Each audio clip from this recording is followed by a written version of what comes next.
Welcome to Creepy Vibes. Tonight, we're going far beyond the usual haunted house stories into the hollowed-out shells of Texas ghost towns where silence isn't peace. It's a warning. These aren't just forgotten places. These are towns, with cracked windows that still stare back, roads that lead somewhere you shouldn't go, and histories that didn't stay buried. Some say the echoes of old tragedies still walk the dirt. Others say the people never really left, just changed. From strange lights on the edge of dried-up rivers to towns that move when no one's looking. These 20 terrifying ghost towns aren't just part of Texas history. They're part of something older and much more disturbing. But before we begin, here's something you should know. Most viewers make the biggest mistake: they leave without subscribing. And by doing that, they miss out on the creepiest, spine-tingling stories that only the brave stick around for. Don't be one of them. Hit that subscribe button now, because what you're about to hear, it's just the beginning. The night's not over. It's just waking up. So tell me, where are you watching from? And what time is it there? Let me know in the comments. Because here ... time doesn't move forward, it circles back. And the real horror? It's waiting just out of sight. Let's begin. The first time I passed through Thurber, I wasn't looking for ghosts. I wasn't looking for anything, really. Just killing time. I was on my way back from a job in Fort Stockton, the kind of dusty highway work that leaves your skin dry and your thoughts dull. The company had let me go with a severance check and a shrug, so I had a half-dead Toyota pickup, a few hundred in cash, and a half-baked idea that maybe I'd drive until something felt right. Someplace I could breathe for a while. I wasn't expecting a town like Thurber. You don't see it coming. One minute you're surrounded by nothing but open highway and mesquite scrub. The next you catch a glimpse of crumbling brick ruins rising out of the ground like bones. It's not even marked properly, just a rusted sign half swallowed by vines that says Historic Thurber, like it means something. I pulled over because of the smoke. Just a thin column of it, curling into the sky, behind a ridge of broken stone. Not the kind of thing you expect out there in the middle of nowhere. The place had that silence you don't find in regular towns. A heavy silence, like even the air was trying not to wake something. The roads were little more than cracked paths, overgrown with weeds, and the buildings, what was left of them, looked like they'd been halfway reclaimed by the land. There were old company houses with sagging roofs and broken windows, a skeletal church with a bell that still hung but didn't move in the wind, and a graveyard that squatted on a rise overlooking everything, its iron gate rusted to a blood brown shade and twisted open like someone left in a hurry. I followed the smoke. It led me past the remnants of what must have been the general store signs long gone, but shelves still visible inside, holding warped jars and dust-thick tins like some ghost of commerce refused to fade. I passed a mine entrance sealed off with concrete and metal, though I swear I heard something behind it, deep in the rock, like chains dragging across stone. The smoke came from the graveyard. I stood just outside the fence, watching it rise from a corner where the ground dipped slightly, like a shallow basin. It didn't smell like wood or trash. It smelled like burning meat, old, greasy, charred meat. I should have left. Any sane person would have turned around and kept driving. But there's something about certain places, some towns just pull you in. Like the land itself wants a witness. I pushed open the gate and it moaned like a dying man. The headstones here were old and lopsided, the names barely readable. 1800s? Mostly miners, wives, children. Rows and rows of them. I followed the smoke to a sunken area in the corner where the grass was scorched black. The earth split open like something had crawled out. At the center of that burn was a pit. And in that pit were bones. Human bones. Charred black and still smoking. I stared at them for a long time. not sure what I was seeing or why it was still smoldering when the sun had been down for hours. Then I heard it, a breath. Not mine, not wind. Just a quiet exhale behind me. When I turned. No one was there, but the gate had closed. I stayed the night at the only building still, standing with a roof, the old boarding house. It had one room with a sagging bed and no electricity, but the door still locked, and that was enough for me. I figured maybe I was just tired, imagining things. Maybe the smoke was from a campfire. Maybe the bones were old, dug up by coyotes. Maybe. The dream started immediately. I saw men underground, coughing and clawing at the rock as fire licked around them. I saw a foreman with no eyes screaming into a horn phone, telling someone to light the pit anyway. I saw a child with her face melted off, sitting on a tombstone, whispering, "We burn because no one will bury us." I woke up drenched, in sweat, the air reeking of smoke, and my skin covered in black soot that hadn't been there the night before. The next day, I found a woman in Ranger who ran a historical society booth out of an old Texaco station. Her name was Mary Lou, and when I asked her about Thurber, her face changed like I'd spoken a slur. "You didn't stay overnight?" "I did," I said. She reached for a cross necklace under her blouse and clutched it like a lifeline. "They burned them," she whispered. "The ones that got sick in the mines. They thought it was a fever, something you couldn't let spread. No hospitals back then, no rules. They'd drag the sick ones out and light 'em up, toss 'em in the pit, where they threw the mule carcasses. Miners' kids didn't matter. When the town went under, they tried to cover it up, buried the pit, but it won't stay buried." I told her about the smoke, the bones, the breath behind me. Her hands started shaking. They only appear to people who won't be missed. I left that day, headed east. But the smoke came with me every night for the next month. I smelled it burning flesh and sulfur. I saw flickers of fire in my rearview mirror. Once, I pulled over at a rest stop near Waco and found my truck coated in ash. Another time, I woke up in a motel and found a handprint burned into the mirror. Not marked, burned. I don't know what it wants. I don't know what I brought with me. But I do know this. I hear breathing now. Everywhere. It's behind me when I brush my teeth. It's in the closet when I sleep. And every time I close my eyes, I see the pit again. Still burning, still full, and the smoke? It's starting to smell like me.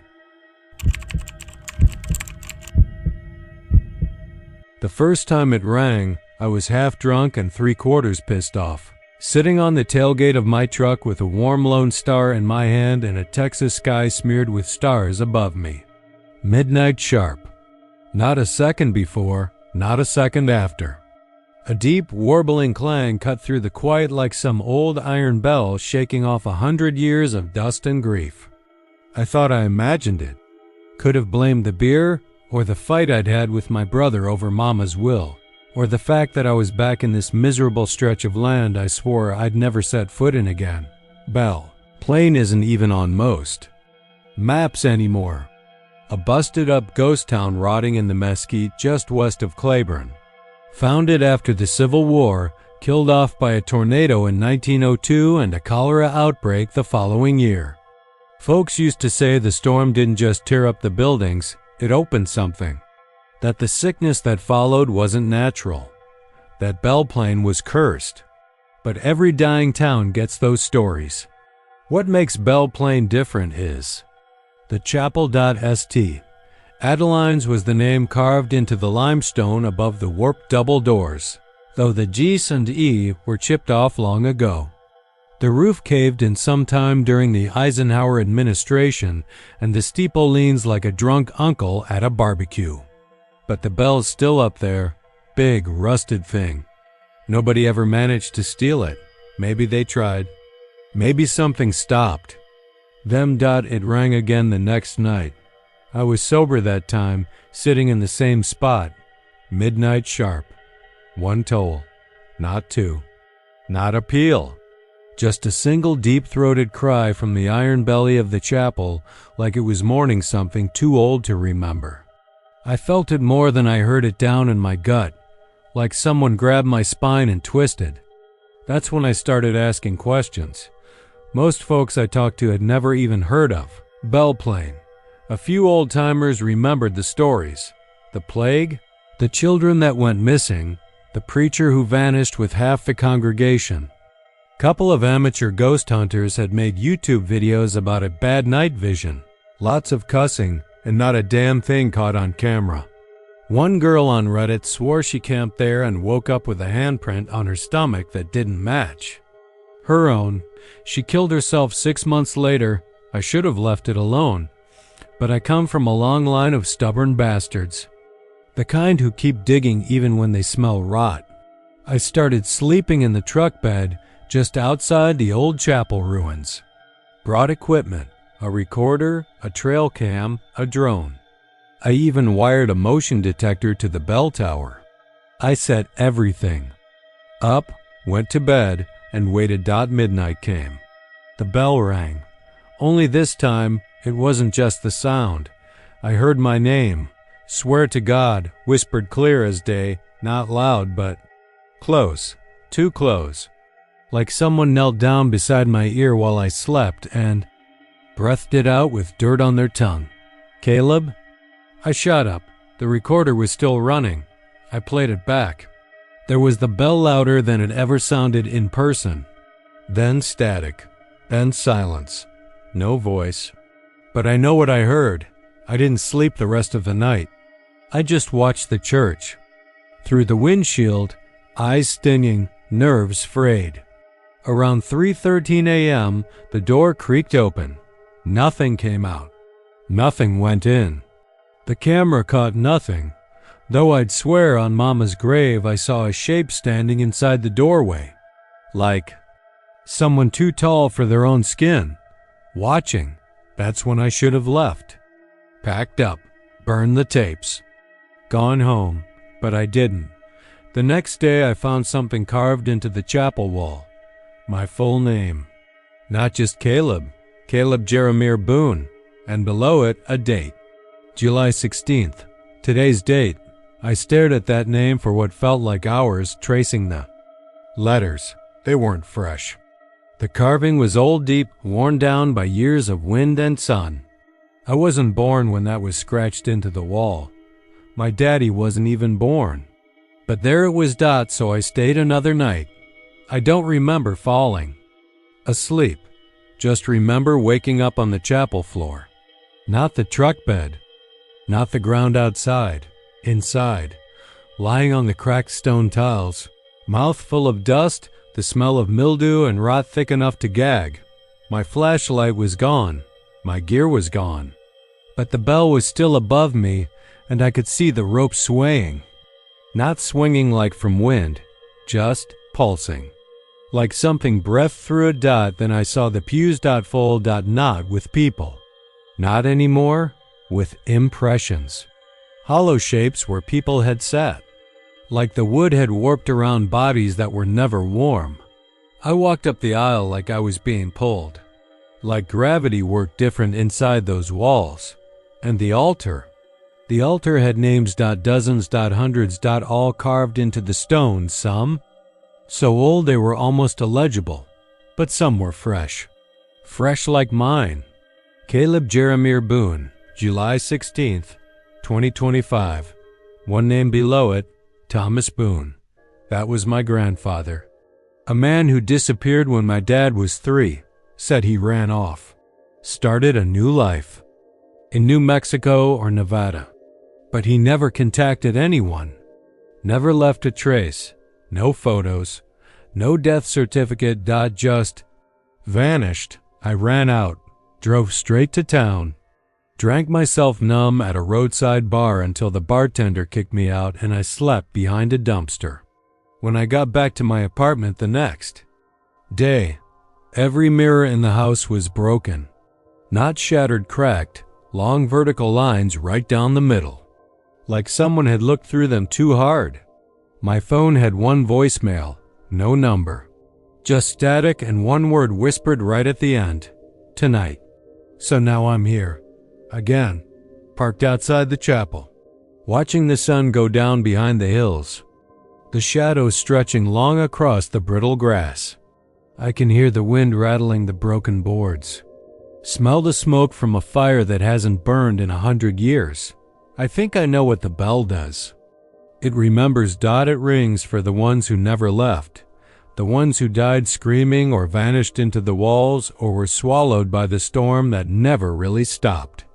It calls them back, not to life, not to peace, just back. And now it's calling me.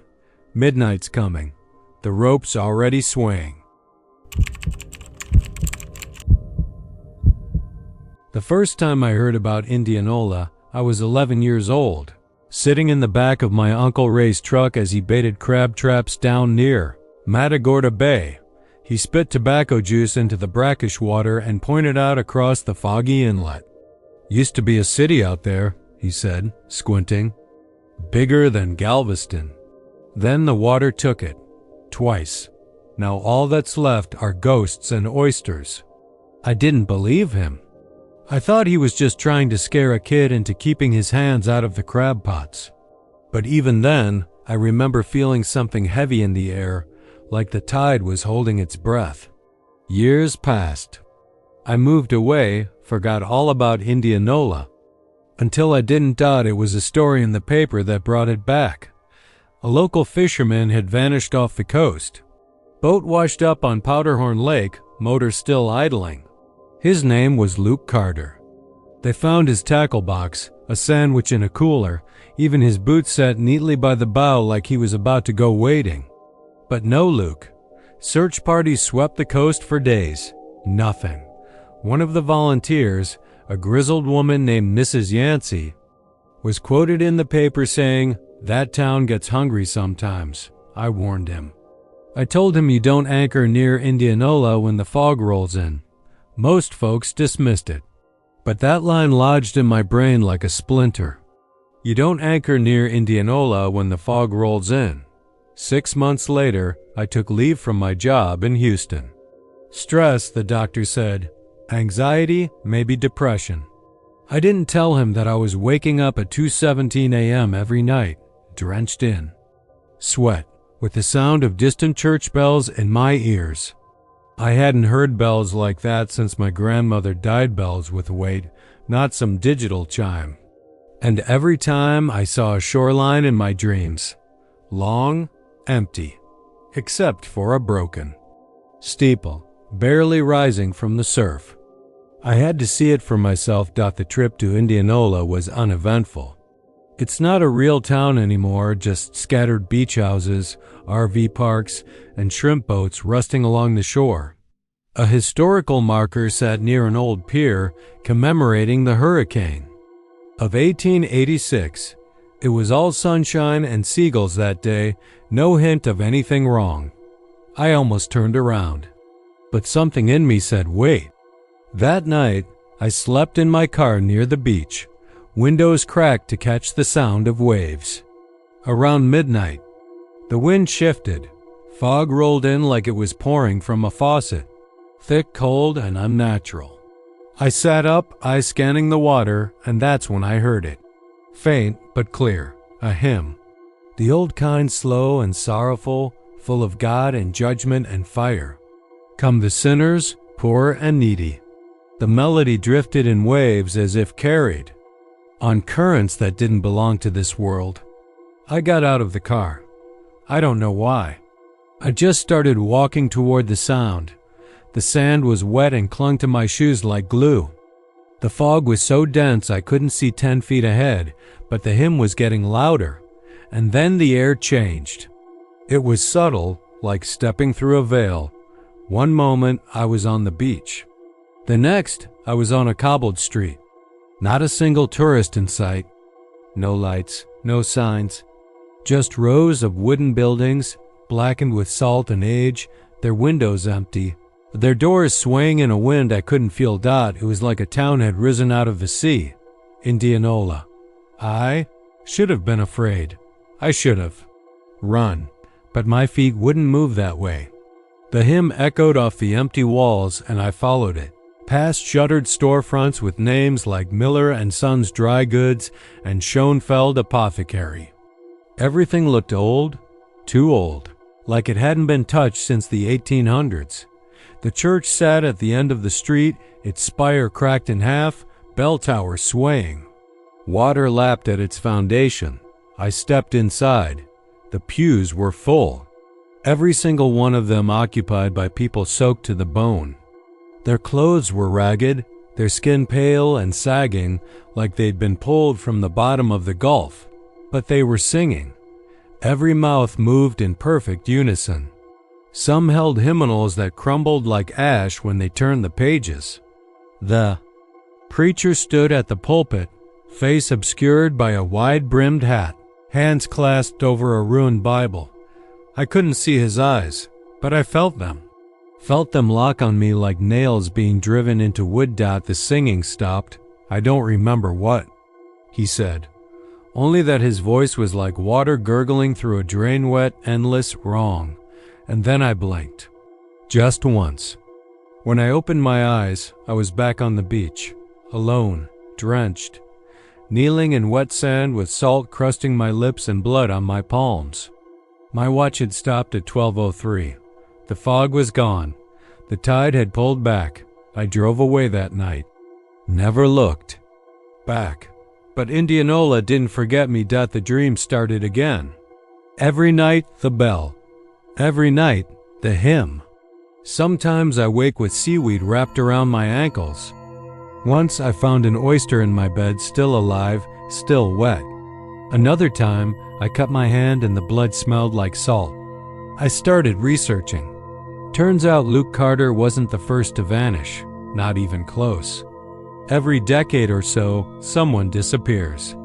Near Indianola, fishermen, campers, drifters, always during fog, always without a trace. Locals don't talk about it, but if you push, some will admit to hearing music. Some say they've seen lights where no lights should be, dim lanterns bobbing through the mist. One woman swore she saw her dead father standing on the ruined pier, singing. They say the town wants to come back, that it was swallowed but never buried, that every so often, when the moon is right and the air goes still, Indianola rises from the deep and opens its arms to the living. It doesn't take just anyone, only the ones who hear the call. I've moved twice since then, inland, far from the coast, but I still hear the bell, louder now. It rings whether I'm asleep or awake, and I know what it means. I know the tide is coming. Last night, I found sand on my bedroom floor, and on the mirror, written in condensation that hadn't come from my breath, was one word. Return. The ocean doesn't forget. Neither does Indianola. They say the wind never stops in Toyah. It runs like water through the crumbling houses and rusting boxcars, whistling through shattered window panes and tugging at the dry grass that's all but swallowed the old rail lines. Some winds howl, some moan, but the wind in Toyah whispers. That's what got me. Not the decay or the silence or even the loneliness of a town forgotten by the world. It was the way that damned wind whispered. I drove into Toyah in late October, just before dusk, on my way to El Paso from Fort Worth. I wasn't planning to stop. I just wanted a shortcut, maybe to cut across some of those lesser highways and skip the overnight motels filled with flat pillows and flickering bathroom lights. The map on my dash had a thick crease down the middle, the kind that makes whole counties vanish. Toyah was a name I barely glanced at until I rolled past the leaning wooden sign half buried in the dirt. It didn't say much, just Toyah. Est, 1881 to Pop 25. I figured it was one of those places that survived by sheer stubbornness. I didn't know it had already died. The sun was bleeding low behind the clouds, and everything had that dull, gold-tinged haze like the world had been dipped in aged whiskey. I took a turn down a narrow road that used to be Main Street, and for a second, I thought maybe the town wasn't as abandoned as the peeling sign suggested. The houses were all there. Not rotting shells or broken down foundations like you'd expect. Just still. Still in a way that made your stomach clench. Every home I passed looked like someone had left in a hurry but meant to come back. Porch. Swing still hanging. Curtains in the windows, faded but intact. Mailboxes with numbers painted on them. I even saw a tricycle tipped on its side in one yard. No rust on the frame. The grass was dead, yes, but trimmed. The town felt less abandoned. And more, then I heard it. A voice on the wind, faint, male. Sounded like it was calling a name, Lena, drawn out and soft, like someone standing just behind you in the dark. I stopped my truck in the middle of the street and looked around. Nothing moved, but the voice came again. Lena! It wasn't shouting, just saying, as if someone expected her to hear it. As if she was still close, I left the engine running, cracked my window. Wind hit my face dry and full of dust. I leaned out, listening. Nothing, but the hair on my arms. Wouldn't lie down. It was too quiet. No birds, no bugs. Just the wind, curling around the corners of houses and brushing against the sides of buildings. Whispers. I should have kept driving. Anyone with a lick of sense would have turned around, shaken it off, and found a diner with a lit sign and a surly waitress. But I've always had a habit of chasing the strange things instead of outrunning them. That's what my sister used. To say, anyway, before she stopped speaking to me. So I parked near what must have been the town square once. Just a cracked parking lot and a brick structure that looked like it used to be a post office. And I started walking. No flashlight, no gun, just my jacket and my boots crunching over gravel and broken glass. I don't know why I thought it would help to look around. Curiosity, maybe. Or maybe something deeper. Some need to prove that I wasn't afraid of a whisper in the wind. A man alone at the edge of nowhere telling himself he's still got control. I passed a house with an open door. Inside, everything looked untouched. A table with 4 chairs. A faded cloth still on it, plate set. A ceramic rooster in the center, like a cheap centerpiece. There was a half-finished puzzle on the coffee table. Dusty, but untouched. I couldn't explain it, but it felt wrong. Like walking into a dream someone else had abandoned halfway through. I backed out and kept moving. Then, the wind changed. It carried a different voice. A woman's this time, low, almost singing. "Where are you?" it asked. Not desperate, not scared, just curious, sweet, almost. I turned toward the sound, but it was like chasing smoke. The harder I tried to find it, the further it slipped away. That's when I saw the church. It was off the main drag, past a line of trees that hadn't grown a leaf in decades. The steeple leaned slightly, like the whole building had been nudged by something large and unseen. But the bell tower was intact. And that's what drew me, something about the way the wind pulled around it, the way it seemed to hum with memory. I pushed open the doors and they gave way without protest. Inside, the pews were still lined up in perfect rows, though cobwebs stretched between the ends like warning tape. The altar held a small wooden cross. Candles sat on either side, untouched, their wicks blackened but not melted down, as if someone had once planned to light them and just never did. I stood there for a moment, listening. The wind didn't blow in here. Not really, but the whispering didn't stop. It was coming from the rafters, from the walls. The way your own breath sounds loud in a house you don't belong to. And then I heard my name, Elliot, it said. I didn't move, Elliot. The voice was my mother's. She's been dead 12 years. I backed out of the church fast, stumbling over a loose floorboard, nearly twisting my ankle. When I reached the road, the wind hit me full in the chest like a shove. Cold and fast and full of voices. Not just one or two now, dozens, maybe more. All of them saying names. Some I recognized. Most I didn't. Lena, Charles, Raymond, Sarah, Elliot. I got in my truck, slammed the door, and turned the key. It wouldn't start. I tried again. Nothing. The wind roared, and someone moved past the front of the truck. Not walked. Moved. Like a flicker in an old film reel, there and gone in half a blink. I pressed the horn. It croaked once, then went silent. The air inside the cab grew colder. Frost curled at the corners of the windshield, even though the outside temperature had been near 80 when I pulled in. A shape appeared outside the driver's side window. A face more shadow than flesh, eyes wide, mouth moving, whispering, not knocking, just watching. I don't know how long I stared back. Maybe seconds, maybe longer. But something in my gut told me not to look away. When it disappeared, the engine roared to life on its own, not the starter. The full throttle ignition. Like someone had floored the gas. I threw it in reverse, burned out over the sidewalk, and tore down that main road with no regard for curbs or potholes. The houses blurred past like gravestones. The wind chased me the whole way, screaming now, not whispering. It wasn't just calling names. It was angry.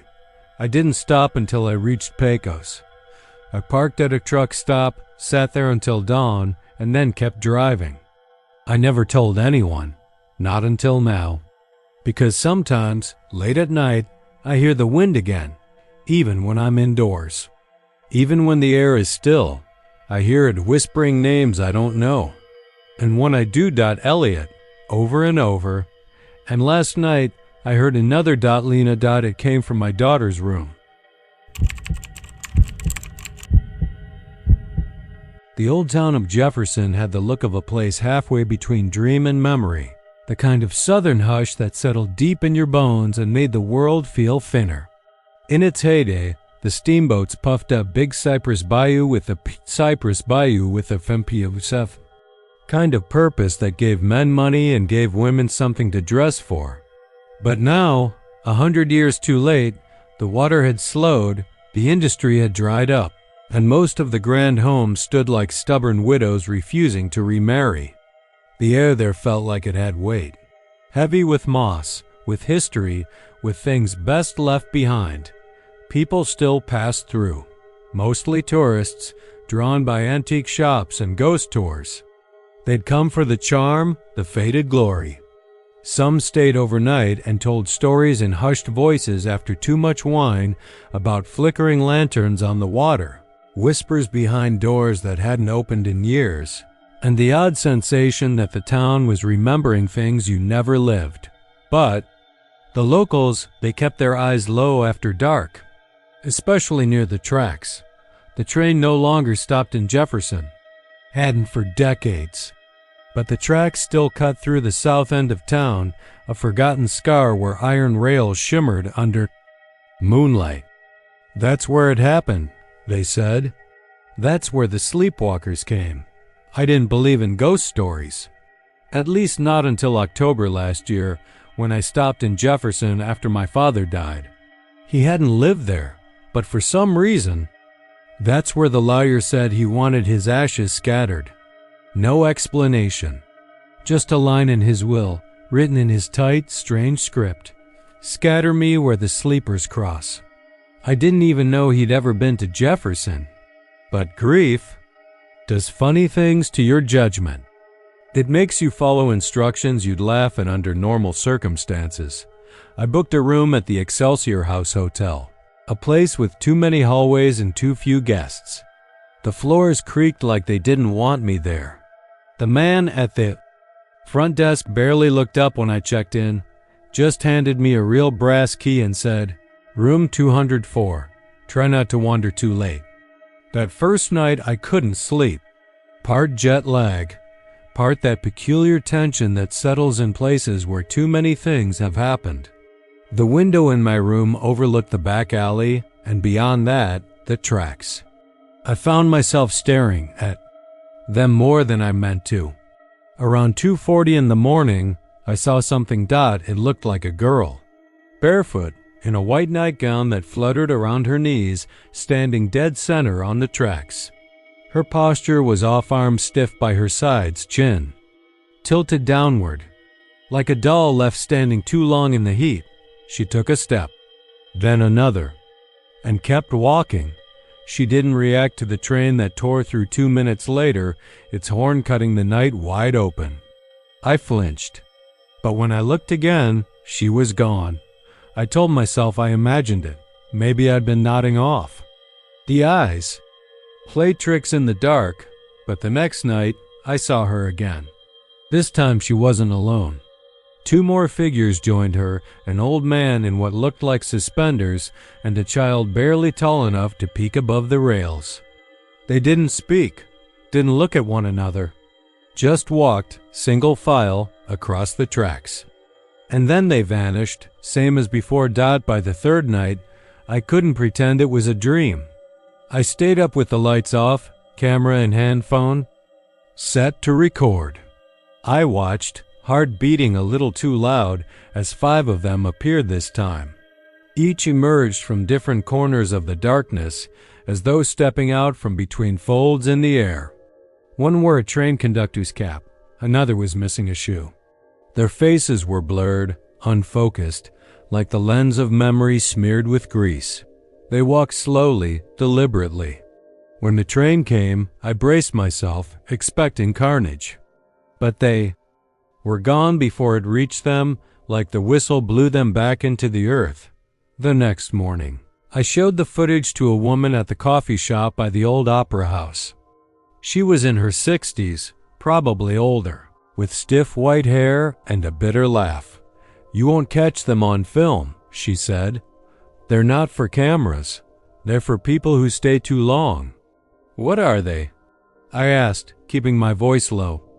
There were other customers, and I didn't want to sound crazy. She didn't answer at first, just stirred her coffee until it sloshed over the rim. When the steamboats dried up, folks started leaving. Jefferson was dying, but some didn't want to go. Some didn't know how. A few, they lost themselves before they had the chance. Train took more than cargo back then. Took people, suicides, accidents. A few pushed. She looked at me then, her eyes dull but steady. They never stopped walking home. I told her about my father, about his strange request. She frowned. "Did your daddy sleepwalk?" I blinked.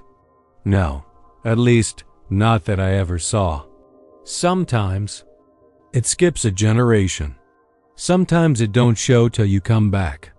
That night I drank myself stupid, hoping it would drown the growing sense that something was clawing at the edge of my brain.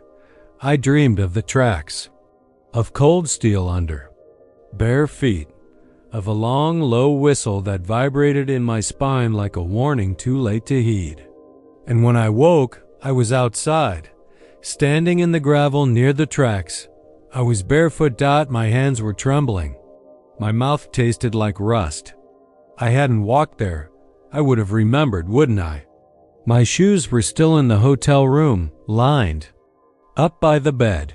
I went back to the lawyer the next day, demanding more information. He said he couldn't tell me much, just that my father had lived in Jefferson for a brief time in the 1960s after getting out of the army. There was mention of an incident in the town records sealed by the county. That night, I locked myself in the bathroom, sat on the floor with a bottle of whiskey and kept the lights on until sunrise. I didn't trust myself to sleep. And IDN single quotes T. The next day, I tried to leave. Packed my bag, checked out, got in the car, but the road kept turning me around. Drove for what felt like hours and always ended up back on Austin Street. The courthouse clock stuck at 11:13, just like it had been the first day. I passed the same gas station 3 times, each time more certain the attendant inside had the same fixed grin. The fog rolled in around noon and didn't leave. That was the first time I heard the singing soft, off-key, the kind of hymn you Only here an old Baptist church is low and mournful and half swallowed by dust. I pulled over, listened. It was coming from the tracks. I walked toward the sound, unable to stop myself. They were there. All of them. 20, maybe more. Men, women, children, all sleepwalking. All headed in the same direction. And one of them turned out. It was my father. He looked younger. Whole. He didn't speak, didn't even seem to see me. But something in me broke when I watched him walk toward the bayou, the water reflecting nothing at all. I understood then. Wasn't about him wanting me to scatter his ashes. It was about pulling me back, calling me home. I don't sleep much now. When I do, I wake up near the tracks, always barefoot, always cold. The fog never leaves. Neither do the songs, I think. I'm starting to hum along. They say you can hear the earth breathe in Terlingua. Not just the wind whistling through the desert canyons or the shifting of sand under the wide, starlit sky, but a real low sound like something buried too long is sighing deep down in the rock.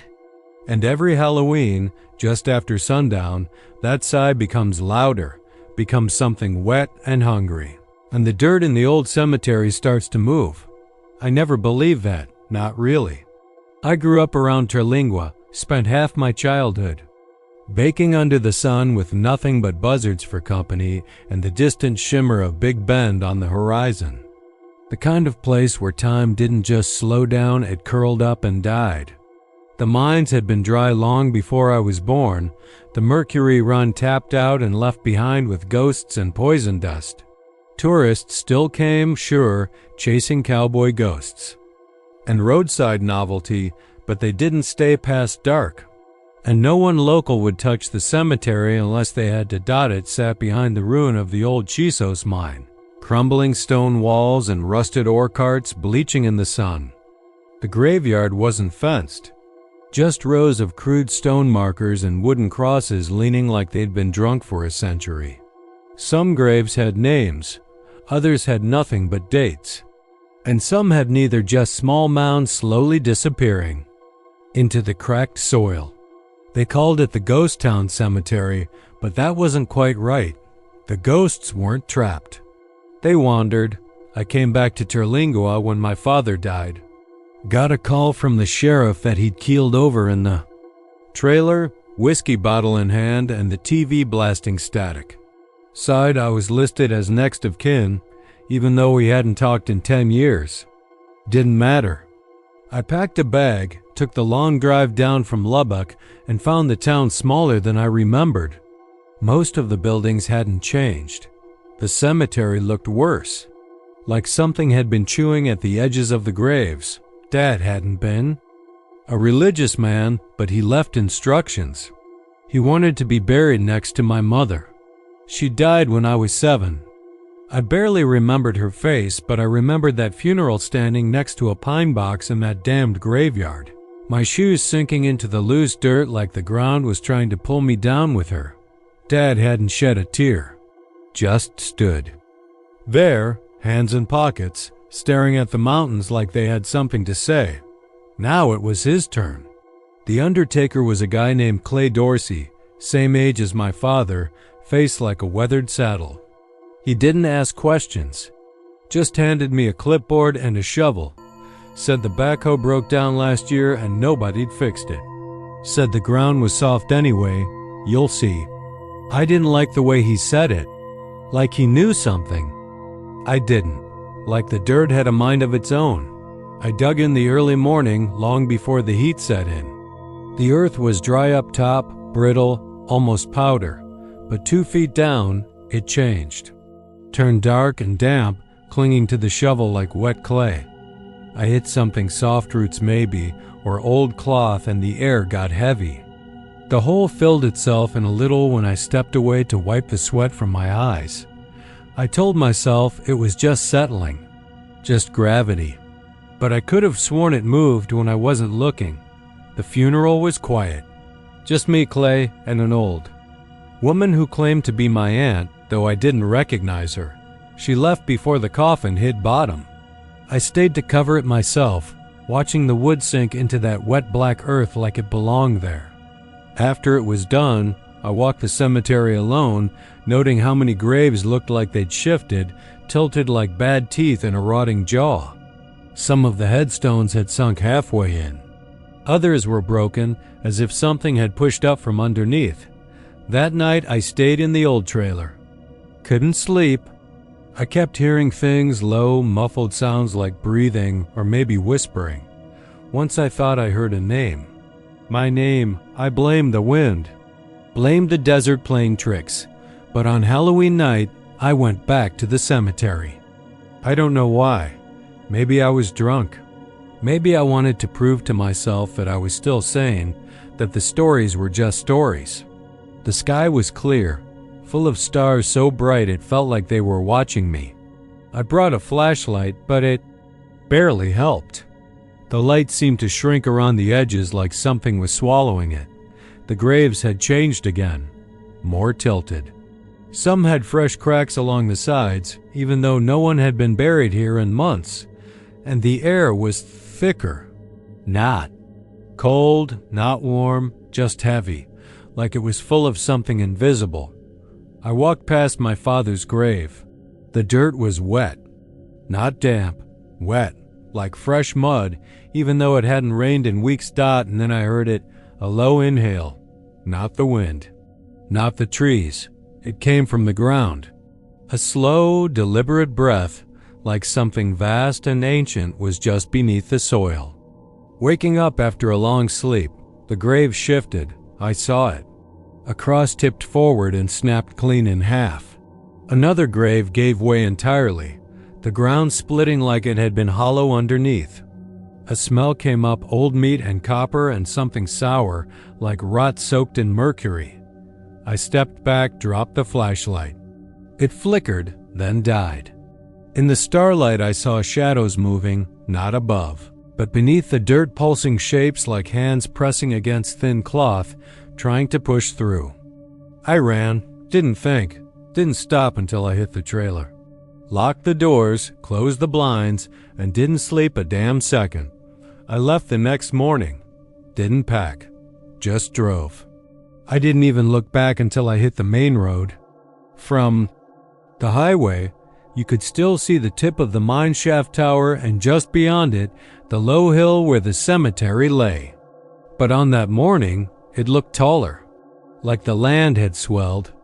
And I swear, just before I turned the corner, I saw something moving among the stones. Something tall and pale and swaying like it didn't have bones. I tried to forget. Moved. Back to the city. Took a job fixing HVACs. Lived small. Lived quiet. But I dream about Terlingua. Not the town, just the cemetery. The dirt bubbling like something's boiling underneath. The headstones melting into the soil. And always that sound. That low, awful breathing. A few weeks ago, I got a letter. No return address. Just a photo. Inside black and white, grainy, like it had been taken with an old disposable camera. It showed the graveyard. My father's plot, front and center. Only the marker was gone. The grave was open, empty, and scrawled on the back in a shaky hand. That looked like it had been carved with a fingernail was one word. Come home. Barstow wasn't ever much to begin with. Just a dusty notch in West Texas where the Pecos River used to twist and shimmer under the sun like a rattler's back. Back in the early 1900s, when the cotton boom hit hard and the gin ran day and night, people said Barstow might even rival Odessa. But cotton turned to dust, the river shriveled into a winding bed of pale limestone and mesquite, and by the 1970s, most folks had drifted away. What was left behind were empty storefronts, rusted road signs, the faint echo of radios in shuttered kitchens, and the Gin Barstow Cotton Co-op No. 3, looming like a fossil from a time nobody liked to talk about. You wouldn't think of cotton. Gin would stick around like that, Not when the town didn't even have a gas station anymore. But it did. A massive thing with walls of flaking corrugated metal and broken bay doors that always seemed cracked open a little wider than they were the day before. Folks driving through sometimes mistook it for a junkyard or an abandoned grain elevator. But if you stopped at the Barstow Baptist Church and asked the few remaining locals about it, they'd all say the same thing: don't go poking around that gin after sundown. I first heard about the place from a man named Willard Pike. I was in Pecos for a freelance piece on ghost towns, staying in a roadside motel where the vending machine still sold cans for 75 cents. Willard worked maintenance there. Tall, thin, skin like wrinkled leather from 50 years under the Texas sun. He saw me scribbling in my notebook over a plate of rubbery scrambled eggs and asked if I was a writer. When I told him what I was doing, he just nodded, quiet for a beat. Then he said, if it's ghosts you want, drive 15 miles east, Barstow. And when you see the cotton gin, don't stop. Don't even slow down. Of course, I didn't listen. It was a Tuesday evening in late October when I went. One of those Texas dusks where the sun bleeds low and wide across the land, throwing long, spooky shadows that stretch and twist across the dirt like living things. I reached Barstow just as the last light was draining from the sky. The town looked even worse than I'd imagined. Boarded-up windows, a bent water tower with Barstow stenciled on its side in faded red letters, and the cotton gin hulking at the edge of town like a dead god. The strange thing was, there was light coming from inside. Not much. Just a faint electric hum and a flicker behind the windows on the second floor. Like someone was working late in an office that hadn't seen paperwork in 50 years. I parked across the road near what might have been a general store once and sat with the engine running. There was no wind, no bugs, just that soft, pulsing light and the low throb of something mechanical churning away behind the gin's walls. I should have left.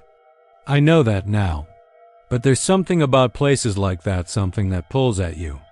Like curiosity with teeth. The air was heavy, smelled faintly of something sharp and metallic, like ozone or old machinery. I crossed the road and walked toward the gin, gravel crunching underfoot like bones. As I got closer, I heard it clearer, a whirring rhythmic clank like a belt-driven system kicking into gear. Only, it didn't sound right. It was off somehow, too fast, too clean. The kind of precision you don't get from an abandoned engine. Then came the other noise. Not loud, just beneath the clanking. A breath, a sigh, a shuffle. There were voices, not clear words, but murmurs low and tight, as if someone were whispering behind the walls, having a conversation with someone who wasn't replying. Or maybe they were replying. Maybe I just couldn't hear them. I stepped up to one of the side windows, covered in grime and spiderwebs, wiped it with my sleeve. What I saw made my chest go cold.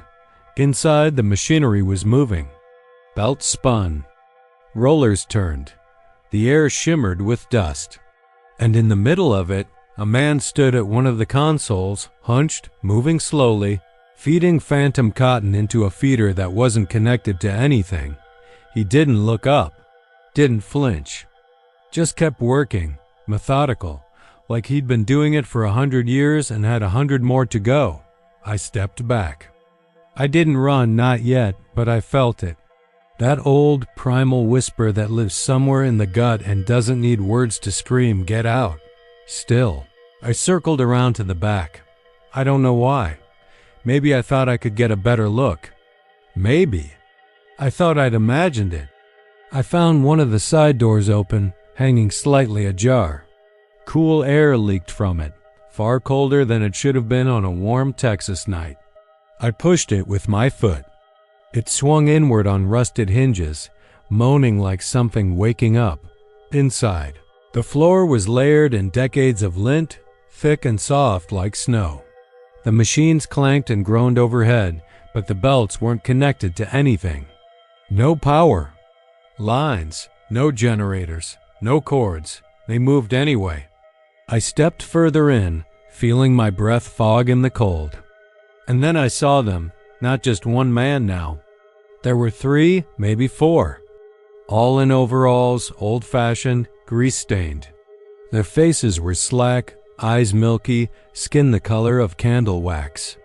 They moved with mechanical precision, slow and eerie, performing the same motions over and over, sorting, feeding, turning. One turned toward me, but didn't seem to see me. His lips moved like he was speaking, but there was no sound. I stepped on something soft. Looked down. It was a cotton sack, still half full. The cotton inside was red. I blinked, leaned closer. Not. Dyed. Soaked. Blood. Old brown-black blood that had seeped deep into the fibers. That's when the air changed, grew heavier, sharper, and filled with a sound like screaming caught in static. The men turned in unison, all of them.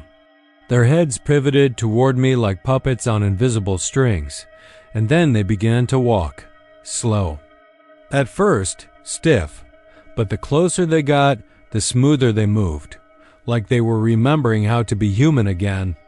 I backed away, stumbled into a post, knocked over a rusted barrel that clanged so loud I thought the whole town must have heard. The workers didn't flinch. They kept coming, eyes locked, mouths opening now, wide and empty, as if they were trying to inhale me. The air screamed louder, the machine spinning faster, the belts now flailing like they were alive. I ran. I don't even remember how I got back to my car. Just that the gravel flew under me and the gin kept glowing behind me, brighter now, like it was on fire from the inside out. I peeled out, tires screeching, and didn't look in the rear view until I hit the edge of town. The lights were gone. The next morning, I drove back with the sheriff from Pecos. He knew the place. Said he'd gone out a few times in his younger days after reports of lights or squatters. Every time, the place was dead. No power, no lights, no signs of life. Just rust and dust. When we went inside, it was exactly that. Silent, empty, cold. In a way that didn't make sense. But one thing was there that hadn't been before, a fresh smear of red on the feeder line. And one of the belts still twitched, just once. When we walked by, Willard Pike quit his job the day after I told him what I'd seen. Moved north, wouldn't say where. Last I heard, he doesn't speak anymore. Barstow's still there, waiting. And the gin? Well, drive past around midnight. You'll see the lights. Just don't stop. Not unless you want to hear the machines running. Not unless you want to join them. Lobo's the kind of place you don't find unless you're already lost. It sits along a stretch of US 90 in the western edge of Texas, halfway between nowhere and a place you wouldn't want to go. Blink and you'd miss it, what's left. Of it, a handful of stone ruins, a dry well, and a cracked adobe storefront with the word store still faintly visible, flaking off in sun-blistered paint. The wind moves through Lobo like it owns the place, kicking up grit, stirring old. Door frames and hissing through broken windows. The town looks empty, as for decades. But people still try to live there. Not for long, a few weeks, maybe a season. Then they leave. Or worse, they stay too long and something happens. Something no one ever talks about clearly, because by the time they get out, they're too far gone to make sense. I went there in the spring of 2013. I wasn't running from anything dramatic. Just tired of city life, tired of rent, tired of hearing my neighbor's toilet flush through the wall and pretending I didn't care. I had a little money left from a lawsuit settlement, nothing life-changing, but enough to buy land somewhere. Dirt cheap. Lobo kept popping up online, listed and delisted by different realtors, prices dropping each time. 5 acres and 4 standing structures for under $12,000, I thought. I was getting away with something. The only warning I got came. from an old man at a gas station in Van Horn when I asked for directions. He was filling up a rusted Ford, and when I mentioned Lobo, he paused, then pulled his hand away from the pump like the handle had gone hot. He didn't say much, just stared over my shoulder at the horizon and muttered, "That place talks to itself." I laughed and thanked him anyway. Lobo looked worse than the listing photos, but I didn't care. That was part of the charm. Dust, silence, open sky. I set up my camper on the flattest patch near the well. The buildings were mostly hollowed-out scratched wood, collapsed roofs, piles of broken furniture that had been stripped by time, weather, or both. But the bones were there. One adobe house still had a solid roof and a fireplace. I made that my project. I cleaned, patched the windows, swept out decades of rodent droppings and dead scorpions, and hauled a mattress into the back room. At night, the wind spoke through the cracks in the stone. Not words. Not at first. The first time I noticed something off, I was walking the perimeter after sunset, flashlight in hand. The light caught something scratched into the side of the cot, something to the side. Old schoolhouse, not paint. Etched deep into the adobe lines, forming what looked like a mouth. A crude slit, thin and jagged, about eye level. I leaned closer. The air got colder. I swear I heard a breath come through that crack. Not wind, a slow inhale. I jumped back, told myself I was hearing things. Desert does that. Days went by. The quiet started to hum. At night, it felt like the silence pressed in against the camper walls. I started leaving the windows open, craving noise, any noise. Even the coyotes were quiet. Then the whispers started. They weren't loud. Not at first. I'd be walking through the brush or fixing the fencing, and I'd catch something like someone muttering just behind me. When I'd turn, nothing. Sometimes I'd hear my name.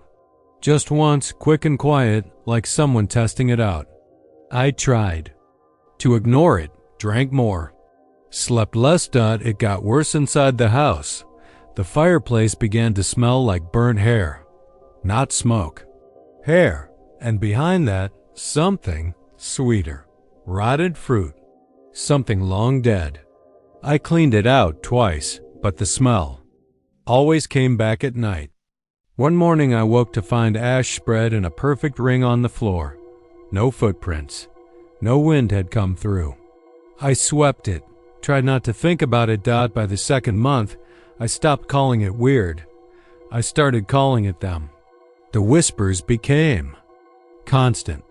When I was inside, they came from the corners, the cracks, the baseboards.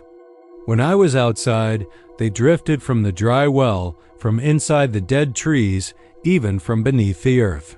I'd lie awake and hear whole conversations I couldn't quite understand, like a radio signal not tuned all the way in.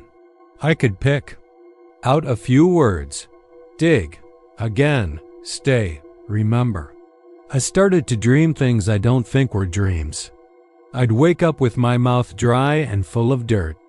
Once I woke up standing outside, barefoot, staring into the well. It was dry as ever. But I swear it pulsed, like something below had a heartbeat. By the third month, I was unraveling. I tried to leave. Packed everything into the truck, turned. The key, and nothing. Battery was fine. Gas tank full, but the engine refused to turn. Not even a click. I slammed the hood shut and screamed until my throat went raw. The dessert didn't echo. It swallowed the sound. That night, the whispers got loud, aggressive. Still not quite words, but they came from everywhere. Walls, floor, the dirt outside, even the sky. I curled up under the table like a child, hands over my ears. They didn't stop. Not until dawn. I lost track of time after that. The sun rose and set, but it felt wrong, too fast or too slow. I stopped eating much, stopped sleeping altogether. I started to write down the things I heard. Pages and pages of gibberish, scrawled with shaking hands. The words made sense when I wrote them. I thought I was translating something. They were telling me things, deep truths, buried secrets. But when I tried to read them later, the pages were full of looping nonsense. Just the word under repeated hundreds of times that I don't know how long I stayed. Weeks? Months? I don't remember. Leaving, but one day I found myself on the shoulder of the highway outside Fort Stockton, covered in sand, skin burned, lips split. A passing trucker picked me up. I didn't talk. He didn't ask. They say I wandered into the ER on my own, muttering about dead towns and dirt that breathes. My sister came and took me home. I was silent for weeks.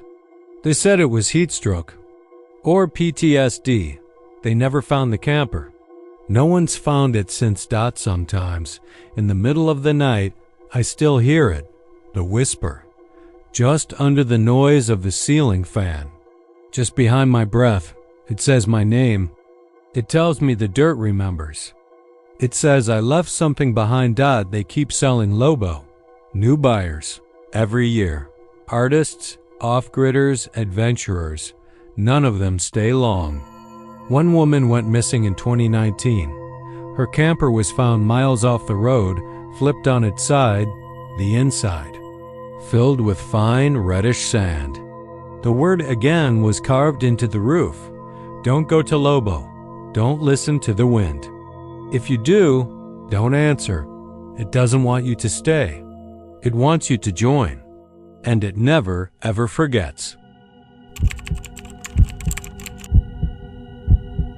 When I was a boy, we used to drive through Catarina on our way to Eagle Pass. The town never had more than 100 people on its best day, and now it barely even shows up on a map. Most travelers don't bother to slow down when passing through. It's just a stretch of fading highway flanked by mesquite trees and half-collapsed buildings that look like they gave up decades ago. But every once in a while, someone gets curious. And curiosity in a place like Catarina can be dangerous. The schoolhouse still stands, barely. It's set back from the main road, behind a rusted cattle gate and an overgrown path lined with Toyah and dry grass that reaches your knees. The windows are covered with planks nailed so long ago the wood has gone soft and splintered, and the white paint on the siding has long since peeled off, leaving it gray and brittle like old bones. No one's been inside legally since 1971, when the county declared it unsafe. But that never stopped the stories. They say Catarina died the way a person might slowly, painfully, coughing up dust and bad luck. The rain stopped coming in the early 60s, and by the time anyone realized the aquifer was giving up, the town had already built that goddamn school. It was supposed to be a sign of hope, a sign they were building for the future, but drought doesn't care about hope. People left, one family at a time, until only a few stubborn souls remained, those too broke or too proud to move on. The school shut its doors before its 10th birthday. They buried the bell behind the building during a thunderless July when the sun scorched everything and the ground cracked like shattered glass. I never believed the stories growing up. My mother warned me not to repeat them, not even in jest. She'd gone to that school for a few years before it closed. Said the place had a feel to it, like something was listening, watching. And when she drank too much during the holidays, she'd mumble things about the bell that made no sense, how it never rang properly, how it sounded like it was underwater even on the clearest days. One year, after a boy named Caleb Morales vanished from a nearby ranch, she sobered up quick and sat on the porch all night, clutching her rosary and muttering prayers in a language I didn't recognize. The next morning, she made me promise never to go near the school. I told her I wouldn't, and for most of my life, I didn't. But when my cousin Diego's daughter went missing last summer, I started thinking about that bell again. Her name was Lucia, and she was 11 smart. Funny, fearless. She'd just made the softball team and was talking about becoming a vet. Then one night she didn't come home. No sign of a break-in. No tire tracks. no witnesses, just gone. Diego tore the county apart looking for her. The search parties combed the brush, the police questioned everyone who knew the family, and helicopters scanned the area. Nothing. Not a scrap of clothing. Not a drop of blood. She vanished like a ghost, and the only thing anyone had to go on was what a ranch hand claimed he heard that night just before dawn. A single low toll of a bell coming from the direction of the old schoolhouse. They dismissed. It, of course, said it was the wind or maybe an old cowbell caught in a tree. But I remembered what Mom used to say, that the bell was buried in the dirt because it wouldn't stay silent, that it rang on its own even without a rope or clapper, and that every time it rang, a child disappeared. I couldn't sleep after that. I drove out to Catarina 3 nights in a row, parking down by the feed store ruins, watching the schoolhouse from a distance. Nothing happened. No lights, no sounds. Just the wind in the scrub and the occasional coyote yipping in the dark. But on the 4th night, I brought a shovel. The ground behind the school is dry and hard as concrete most of the year, but that night, after a rare summer storm, it had softened enough to dig. I picked a spot at random and started digging, trying not to think too hard about what I'd do if I actually found the bell. After maybe an hour, my shovel struck metal. I cleared the dirt away with my hands until I saw it bronze, tarnished, the size of a watermelon, half sunk in the earth like a buried skull. The chain was still attached to its bracket, though it looked more like rusted wire than iron. The strange thing was how clean the bell looked. Not polished, not new, but untouched like it hadn't aged a day since it was sealed underground. I reached out to touch it, and the moment my fingers brushed the metal, the air changed. It was like being dropped into water. Everything went silent, heavy, muffled. I couldn't hear the wind anymore. Couldn't hear the cicadas. Even my breath sounded distant, like it wasn't mine. Then the bell rang. Not loud, not sharp, but deep, low, and slow, like the groan of a dying animal. It vibrated through my bones, made my teeth ache. I staggered back, dropped the shovel, tried to run, but my legs felt like lead. The ground rippled beneath me. Not visibly, no cracks or shifting dirt, but I felt it move, like something enormous had stirred far below Dot, and then I saw the children. They stood at the edge of the schoolyard, a dozen or more, in old clothes from different decades, plaid shirts, denim skirts, one boy in a Cub Scout uniform, another in overalls. Their faces were pale, eyes glassy, mouths slightly open. None of them blinked. Lucia was among them. Her hair was matted and her shoes were missing, but it was her. I would have known her anywhere. I tried to speak, but my throat locked up. I stepped forward, reached out, and the whole group took one step back in perfect unison.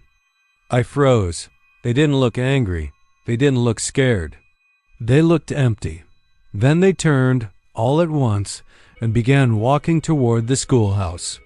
The door, boarded shut for decades, creaked open on its own. The children filed inside, silent. As shadows and the door closed behind them, I don't remember driving home. Don't remember how I got out of Catarina. But I woke up in my bed with dirt under my nails and blood in my nose. The shovel was in the trunk of my car. I called Diego that afternoon and told him I'd found nothing. He didn't ask questions. Maybe he didn't want to know. Lucia was never found out since then. 3 more children have gone missing in the surrounding counties. Each time, someone reports hearing a bell toll faintly in the early hours. No one's caught it on tape. No one's gone looking for the bell.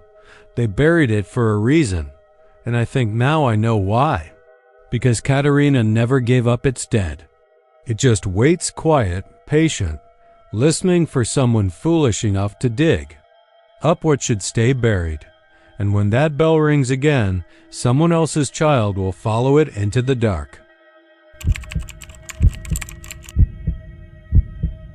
The first time I drove through Sharpsburg, I was 18, hungover, and running away from a girl named Meredith with eyes like green fire and a mouth full of lies. I had an old Chevy pickup that coughed black smoke when I pushed it past 60, and a map with coffee stains that told me Sharpsburg was just another fading dot on the edge of Hill County, Texas. There wasn't much to say about it in the books or roadside markers. No big battle, no famous outlaw born there. Just a dot. And when I got there, it looked like someone had tried to erase it from the map entirely. The town sat behind a rusted cattle guard and a rotting wooden sign, barely clinging to the name, Sharpsburg. Population long gone, a ghost town. Or damn close to one, and yet not quite dead. The streets were cracked but not overtaken by weeds. The building sagged but stood. A post office with shattered windows stared out toward a dried-up fountain in what might have once been a square. And the houses, every single one of them, had intact windows. Every one of them had closed curtains. And every one had mirrors. That part I didn't notice until later. At first, it was just the silence that struck me. A kind of silence that presses down on your shoulders, makes your ears ring from the weight of it. I killed the engine and stepped out, not really sure. Why I'd stopped, maybe just curious, maybe something else. I didn't even notice. I was walking toward one of the houses until I realized I was already on the porch. The wood groaned under my boots, but it held. The door was unlocked like every house I tried that day. Just swung open with a soft creak that sounded rehearsed, like the house had been waiting. Inside, it smelled like cedar and old paper. Number. Rot, no mildew. No signs of animals or squatters. Furniture stood just where it should have been. Cushions on couches, old magazines stacked neatly on a coffee table. A ceramic ashtray with a stubbed-out cigarette that looked like it had been left there minutes ago. I remember reaching for it, half thinking I might feel warmth. It was cold, of course, but the thought chilled me more than the touch. Then I saw the mirrors, one over the mantel, another beside the TV, one in the hallway reflecting nothing but more darkness. In the kitchen, on the back of every cabinet door. In the bedroom, mirrors framed the headboard, the knitstands, the closet doors. And in the bathroom, one large mirror and three smaller ones positioned oddly, angled down at the sink as if watching your hands when you wash them. All of them spotless. No cracks, no chips, no dust. Just your reflection staring back like it was trying to figure out what the hell you were doing there. I stayed too long, lost track of time. At one point I sat on the couch, rubbing my eyes, feeling an ache at the base of my skull. I kept seeing movement in the corner of my eye, always. Near a mirror, but every time I turned, it was just my reflection, or so I told myself. The mirrors were off. Not just the number of them, but the way they reflected. Sometimes the angles didn't line up. You'd look at a mirror facing another mirror, and the infinite hallway of reflections would flicker like something moved. Where it shouldn't have. A hitch in the loop. A shadow that leaned a little too far forward. A face behind yours that wasn't quite your own. I left that house shaking, but I didn't drive away. Something had hooked into me. Something about the neatness of it all, the eerie preservation. So I went to the next house, and then the next. Each one the same. Immaculate, abandoned, full of mirrors. I tried to tell myself it was just an oddity. Maybe a cult thing. Some forgotten community with a fixation on self-awareness or aesthetics. But that didn't explain the condition of the glass. Storms had come through this part of Texas, tornadoes even. Some roofs were gone, whole sides of buildings collapsed. And yet the mirrors, untouched. As if some force had shielded them. Or maybe they were never meant to break. I slept in the truck that night, parked just outside the old general store. I locked the doors and wrapped my jacket around me, but sleep didn't come easy. I kept seeing faces I didn't recognize flash. across the windshield when I blinked. Heard whispers in a voice I almost knew raspy and soft, like the way my grandfather used to talk after his throat cancer surgery, only older. Hungrier dot at 3:12 a.m. I saw the first person. She was standing in the middle of the road, about 20 feet from the truck. A woman, maybe 40, in a faded pink dress with her hands clasped in front of her. Her hair was long and unbrushed, trailing down her back like rope. I blinked once, twice, and she was gone, but when I looked in the rearview mirror, she was there, standing behind the truck, smiling. I turned the key and drove straight out of Sharpsburg. Didn't look back, didn't stop until I hit the outskirts of Waco. I told myself it had been a dream, a trick of exhaustion, a town playing its final. Joke on a dumb kid who didn't know when to quit, but that wasn't the end. Over the years, I tried to forget Sharpsburg. I told no one about it, not even Meredith when she came back into my life 5 years later, all apologies and new scars. I moved on, sort of. Got married, divorced, started working as a freelance photographer, mostly for real estate, which is how I ended up back near Sharpsburg 21 years later, older, slower, less interested in chasing ghosts. The listing was vague. Historic property with unusual interior decor. Buyer must visit in person, no virtual tours. The address was half rubbed out, but the coordinates led me close enough. When I turned off the main road and passed the rusted sign, I realized I'd made a mistake, but I kept going. The house they wanted photos of was the same one I'd entered all those years ago. Same ceramic ashtray. Same half-smoked cigarette. Same mirrors. Still spotless. But this time they moved. Not fast. Not blatant. More like breathing. The reflections would shift when I wasn't looking directly at them. The angles of light subtly changing even when I stood still. Once I lifted my camera to shoot the living room and saw, through the viewfinder, a man standing by the mantel. A man who wasn't in the room. A man with no face, just a blur of stretched skin and black eyes where the glass caught them. I lowered the camera. He was gone. But I felt something then. Like cold fingers brushing my spine. Like being watched. Not just from behind, but from within. I left that day with a pounding headache and a memory that refused to stay buried. That night I dreamt of the woman again, this time closer, reaching for my reflection as if it were a window she could step through. I woke up sweating, my mirror fogged over even though there was no shower running. I smashed it with my fist. The glass cracked. I felt a sense of relief until I looked down and saw that my reflection hadn't shattered with it. The pieces showed me whole. My face staring back, smiling. That was 3 years ago. Since then, every mirror I've tried to remove from my home returns the next day, hung back exactly where it was, clean and perfect. I've stopped trying. The whispers have gotten louder. They speak in tongues I don't recognize but understand anyway. They talk about Sharpsburg, about the people who once lived there and the bargain they made to keep the town from vanishing into dust. They offered their faces, their reflections, their souls to something older than time that lives on the other side of the glass. And the mirrors, they're not decorations. They're doors, or prisons, or both.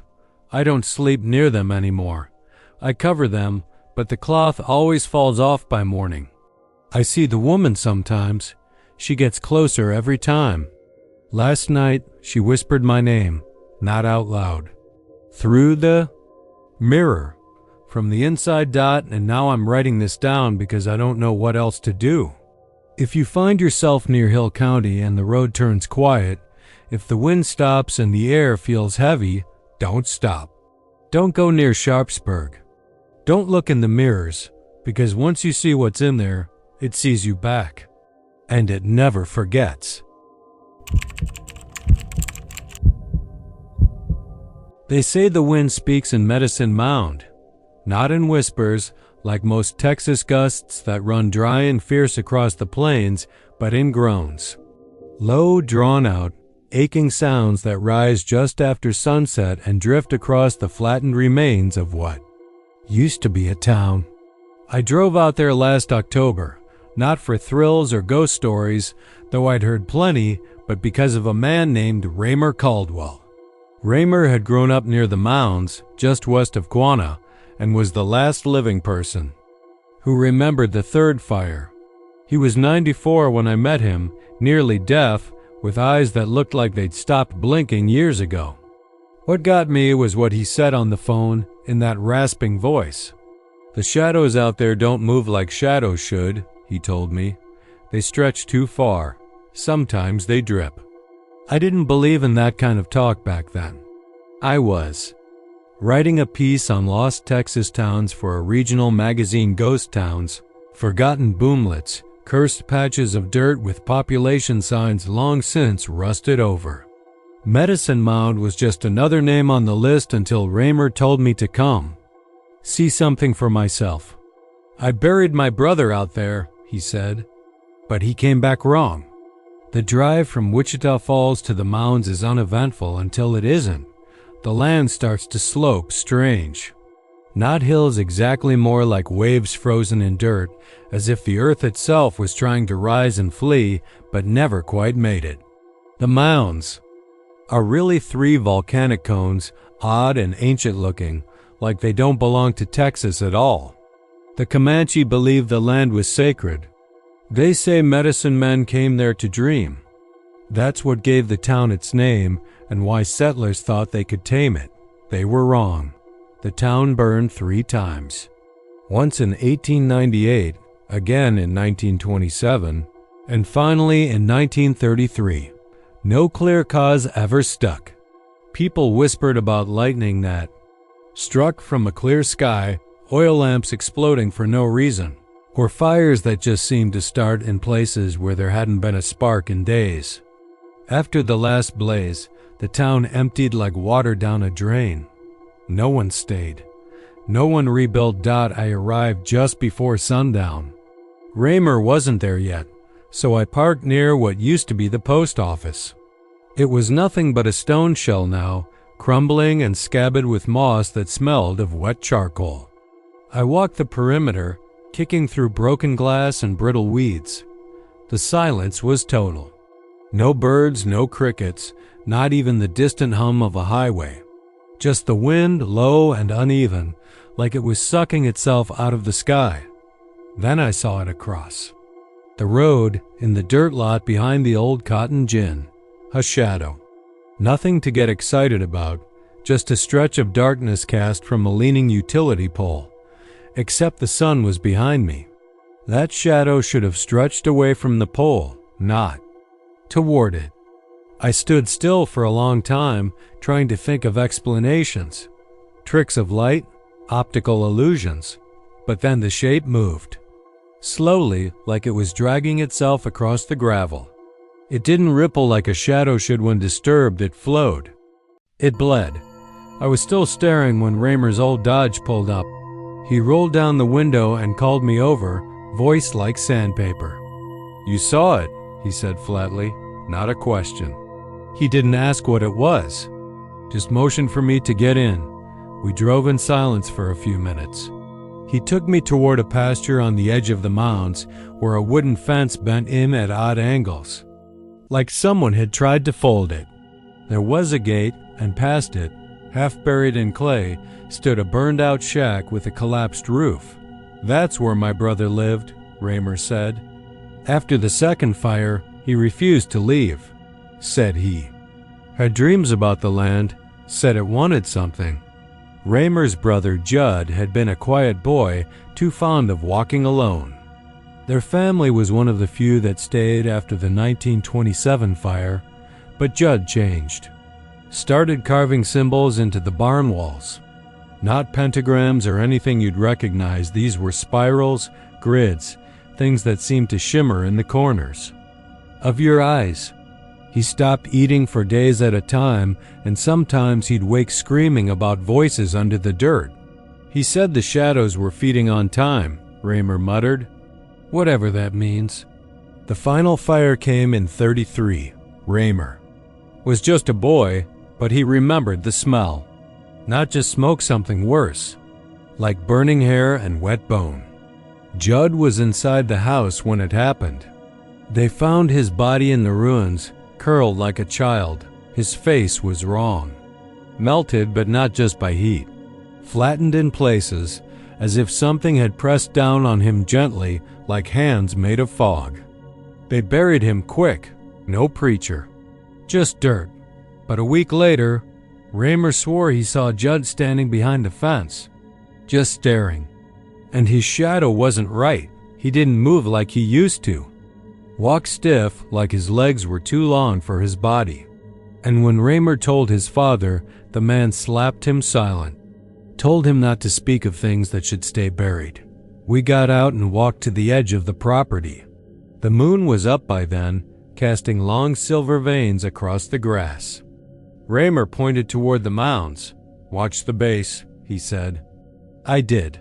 That's when I saw them dot shadows. Dozens, maybe more. Moving uphill, they weren't shaped like people. They were taller, narrower, like silhouettes of men drawn by someone who'd never seen a man. They shimmered faintly, pulsing in time with the wind. Every time the moonlight passed behind a cloud, they surged forward, closer. And then I saw the ground beneath them. It gleamed wet, not water, not even oil. Something darker. It seeped from the shadow's feet as if their very presence spoiled the land. I stepped back. You can't look too long, Raymer warned. They'll notice. They only need you to see them once, I turned. There were wet prints in the grass behind me. Raymer drove me back in silence, and I left town before midnight. I never saw him again. 2 weeks later, I got a call from his niece. He'd gone missing. Car found abandoned. Door left open. No blood, no signs of struggle. Just the keys in the ignition and a trail of black smears leading toward the pasture. I don't write for that magazine anymore. I haven't gone back to Medicine Mound, but sometimes, just before sleep, I see them. Not in dreams. In that soft half minute before you lose awareness, I see them stretching forward, reaching, and I smell smoke. You don't really notice when you pass the sign. Glenrio. Just another dried-up skeleton off Route 66. Nothing more than a few bleached buildings and a rusted-out gas station barely visible through the heat shimmer. You think about stopping, just a quick picture for the road, journal, or maybe to stretch your legs, but something in your stomach clenches and your foot stays steady on the gas. You're between Amarillo and Albuquerque, too far from one too. Close to the other, that hazy middle stretch where the land flattens and the sky presses down like a lid. There's nothing out here. Not really. No reason for your phone to have signal. No reason for you to feel watched the first time you pass. The Glenrio station, the pumps catch your eye.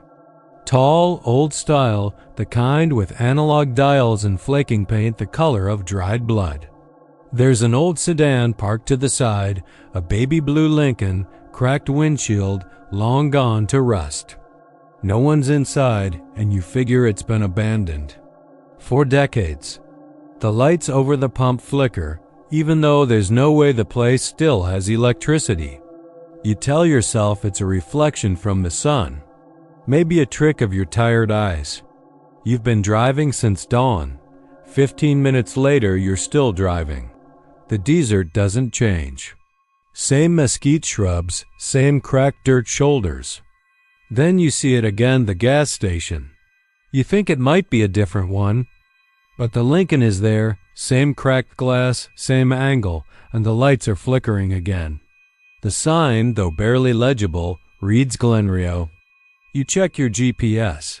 It freezes for a second, then reboots itself. When it loads, you're exactly where you were 20 minutes ago. You slow down and stare out your window. The wind is blowing, but nothing moves. The tumbleweeds look too perfect, like props. Like they were placed there by someone who thought this is what a deserted highway should look like. The silence is too clean. No birds, no distant trucks. You pass the station again. You're not sure if it's been 5 minutes or 15 this time. The radio fizzles into static. Then, faintly, you hear voices whispering beneath the fuzz. Not words, just the suggestion of speech. Like breath on glass. The fourth time you pass it, the Lincoln's hood is open. You didn't see it open before. You're sure of it. And there's someone standing behind the pump now. A man, maybe. Or a shadow that's too heavy, too dark. You only catch a glimpse as you pass, but the shape is wrong. It's tall, but too thin, limbs long and unnatural. You don't look too closely. You try turning around. You make a wide U-turn on the shoulder, kicking up grit and gravel, your tires spitting little stones behind you. You drive back the way you came, past the mesquite, past the flat nothing. You see the station again coming up from the other direction now, and relief flickers in your chest. But then you realize it's facing the same way, the same side of the road. The Lincoln's hood is still up. And this time, both front doors are open. You pull over. You sit there, engine idling, your hands gripping the steering wheel so hard your knuckles go white. You stare at the station. It stares back. There's no wind now. The air feels pressurized, thick, and electric. You shut off the engine. Step out. The heat hits you like a wall. But it's dry, dull, dead heat. You walk slowly toward the station. The gravel crunches beneath your boots louder than it should. Each step feels heavier. Your body doesn't want to move forward. Like your limbs remember something your brain doesn't. There's writing on the side of the pump in grease pencil. You don't remember seeing it before. It says, "Stop looking." The letters are smudged, as if a hand had dragged across them while they were still wet. You glance toward the Lincoln. The back door is now open. Inside, you see a child's car seat, faded pink, straps twisted. There's something in it. You don't walk. Closer. From inside the gas station comes a sound, metal on metal, like someone dragging a crowbar slowly across a countertop. It starts faint, but grows sharper, closer. You take a step back. Then another. The door to the station creaks open. You see nothing at first. Then two eyes in the dark, low to the ground, but far apart, too far for a person. They don't blink. They don't move, but they're there, watching. Your chest tightens. Your instincts scream. You run to your car. You drive. You don't care about the GPS. You don't care about directions. You floor it, and the tires scream against the pavement as you put miles behind you. For 10 minutes, you don't look in the rear view. You don't want to see the Lincoln following you. You don't want to see the gas station shrinking in the distance. Then you pass it again. Same station. Same Lincoln. The doors are shut now. But there's a man sitting on the roof, wearing a long coat even in the heat. He raises a hand, waves, not like a hello, like he's keeping count.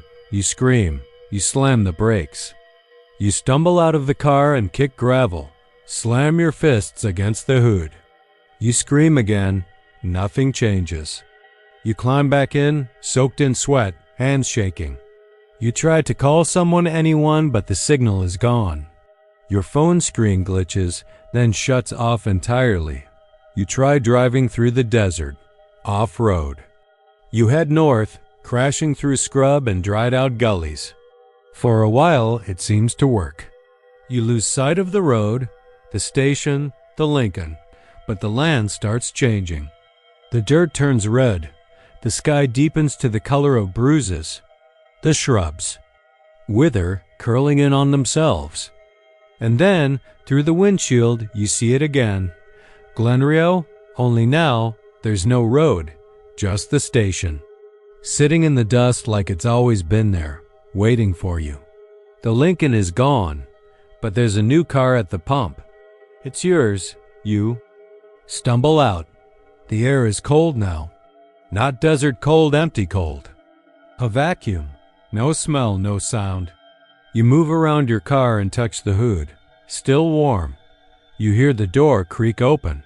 But you didn't open it. You turn. The man in the long coat is standing by the pump. He smiles. His teeth are long. Not sharp. Just wrong. Too many. Too white. His eyes are hollow. Like black mirrors. You see yourself reflected in them. You're older. Exhausted. Still wearing the same clothes, but your skin is sunburned raw, flaking like parchment. You're mouthing something. Over and over, you can't hear it. But you know what it is. Stop looking. You back away. You try to run, but the desert stretches forever. You make it to the edge of the station, maybe 2 steps from the pumps. Before you trip, the ground gives. You fall and wake up in your car. Engine idling. The road ahead is straight and empty. The sun is high. You blink, rub your eyes. The GPS is working again. It says Amarillo is 42 miles behind you. But you were never in Amarillo. Not today. You look in the mirror. The Lincoln is behind you. Close. Then it turns. Without a driver, it takes the exit toward Glenrail. You watch it vanish. And somehow, you'll take that exit too. Maybe not today. Maybe not next week.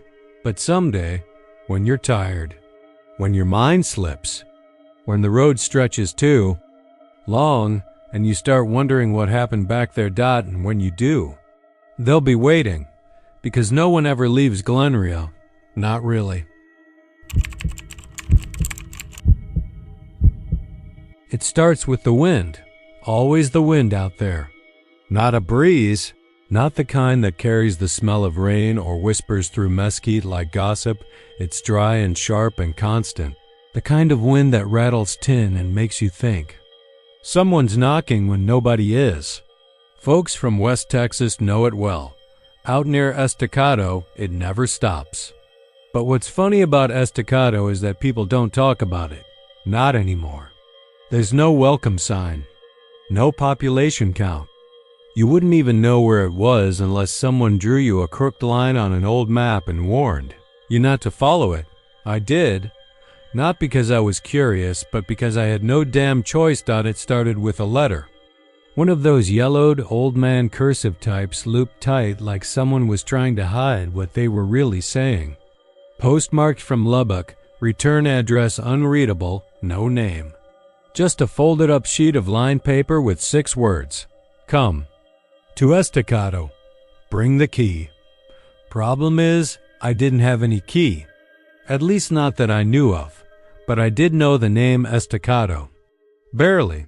My grandmother mentioned it once, late into her whiskey, after a funeral. She was whispering about her sister who went wrong out there, and how they turned the whole church round one night, and that was that. Everyone at the table went quiet, even the ones who had never believed a word she said before. Nobody asked for details.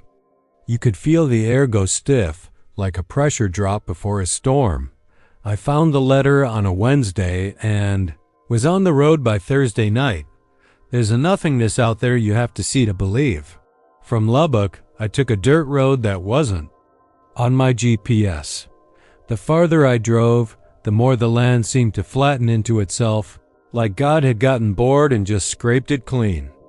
No hills, no signs, no fences. Just fence posts, old and rotten, like they'd once held something important back.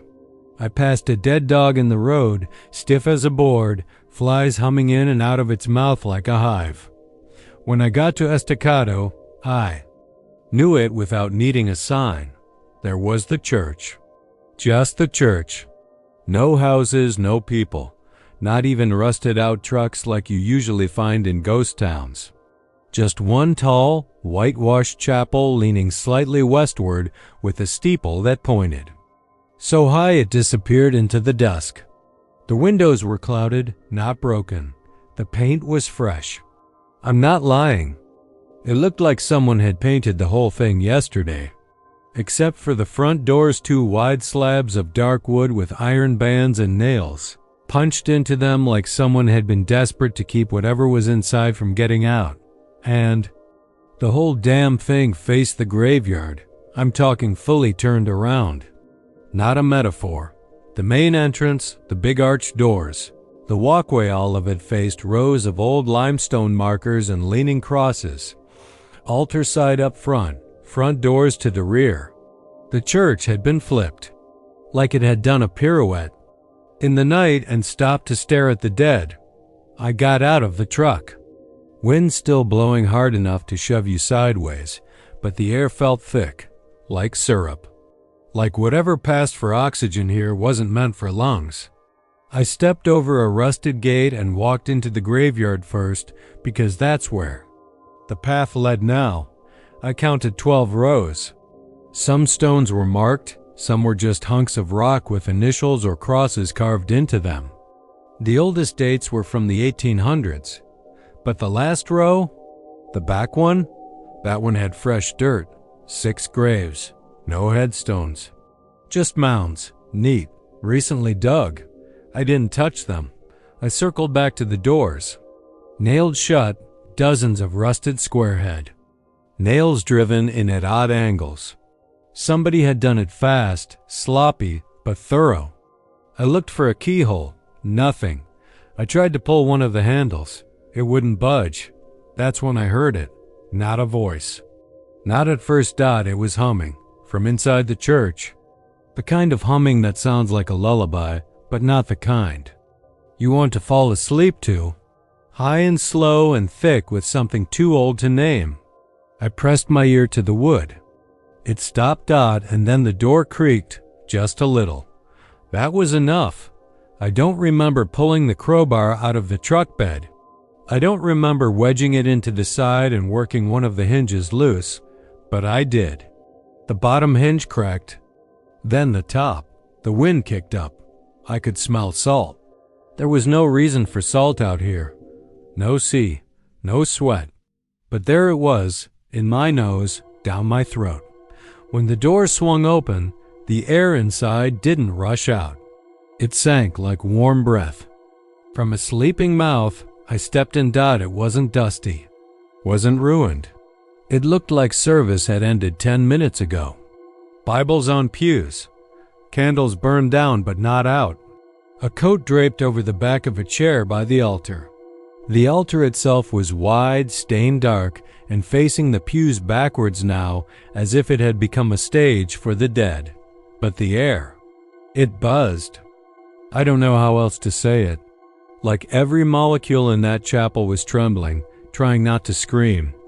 I walked down the aisle. My boots didn't make a sound. I looked at the crucifix above the altar.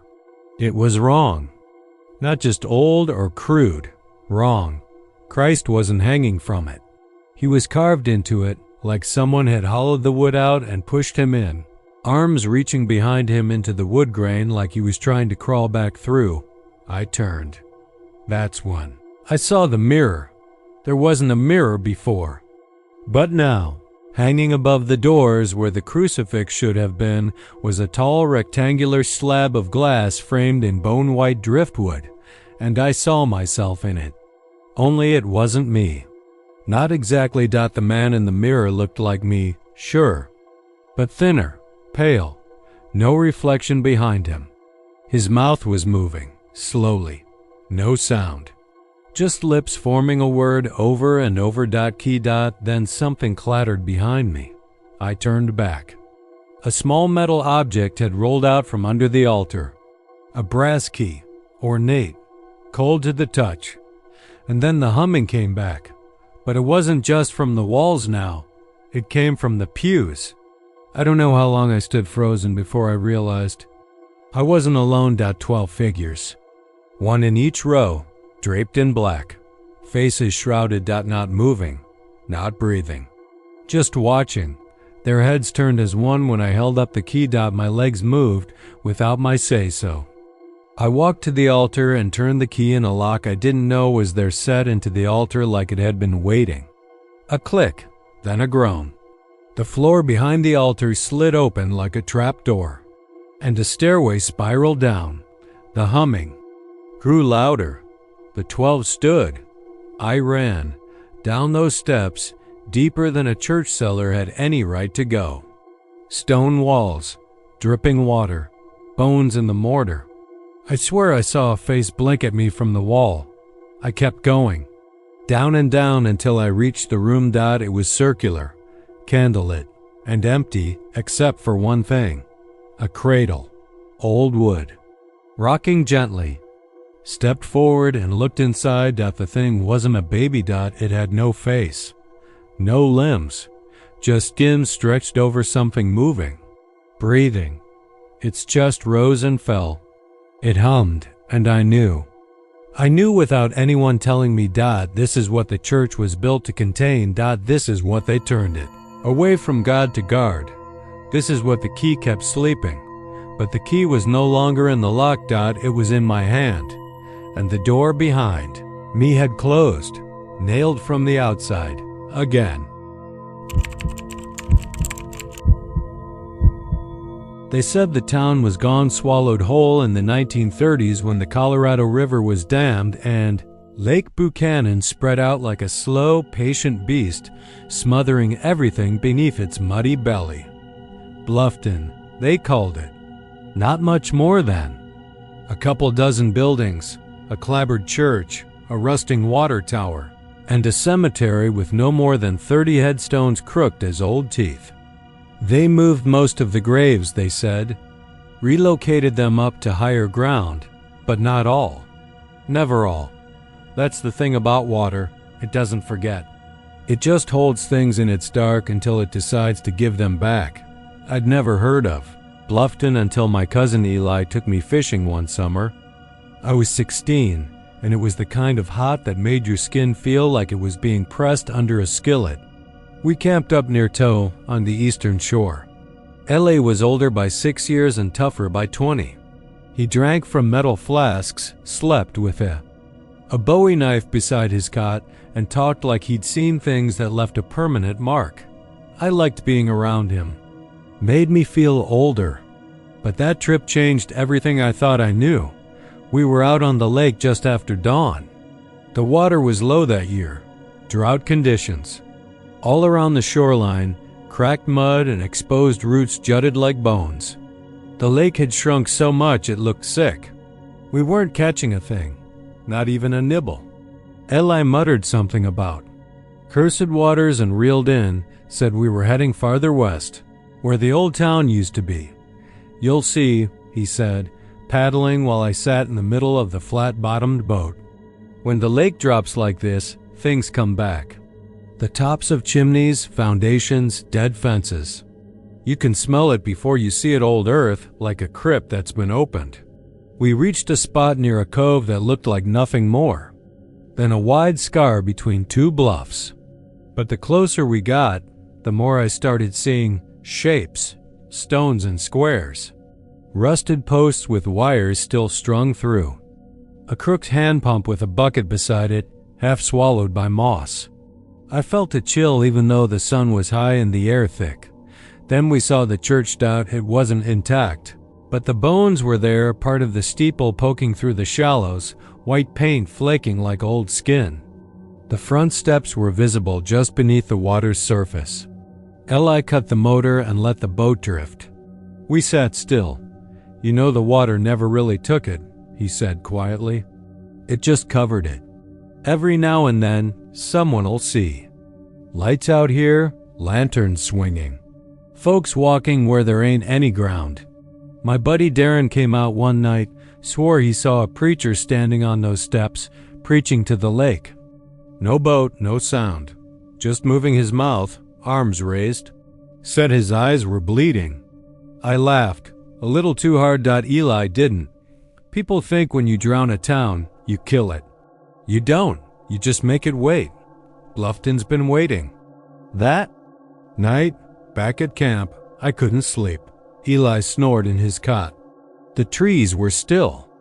The lake made no sound, but I kept hearing something soft splashes maybe, like footsteps in water. I got up, walked down to the shoreline, and squinted across the lake. It was quiet, but I saw something. Faint, a flicker, like a lantern being. Swung, just once, then gone. I told myself it was a boat. Maybe a fisherman.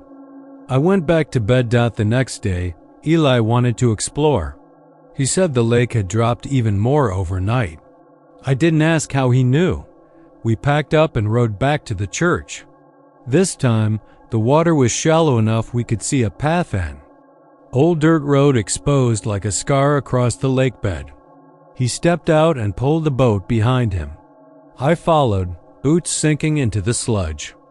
We walked for 10 minutes and saw the rest of it. What was left of the general store, the sheriff's office with its single jail cell, and rows of wooden posts that once held porches and homes. Bluffton, naked again. Eli stopped in front of a wide patch of grass, or what had been grass, now just brittle patches of straw and rock. Cemetery used to be right here, he said. They say the Army Corps moved it, but they missed some. He knelt and brushed away dirt. There was a stone half buried.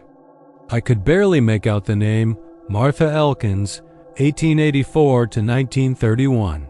Below it, the inscription read, "She never left." I don't know why, but I backed away.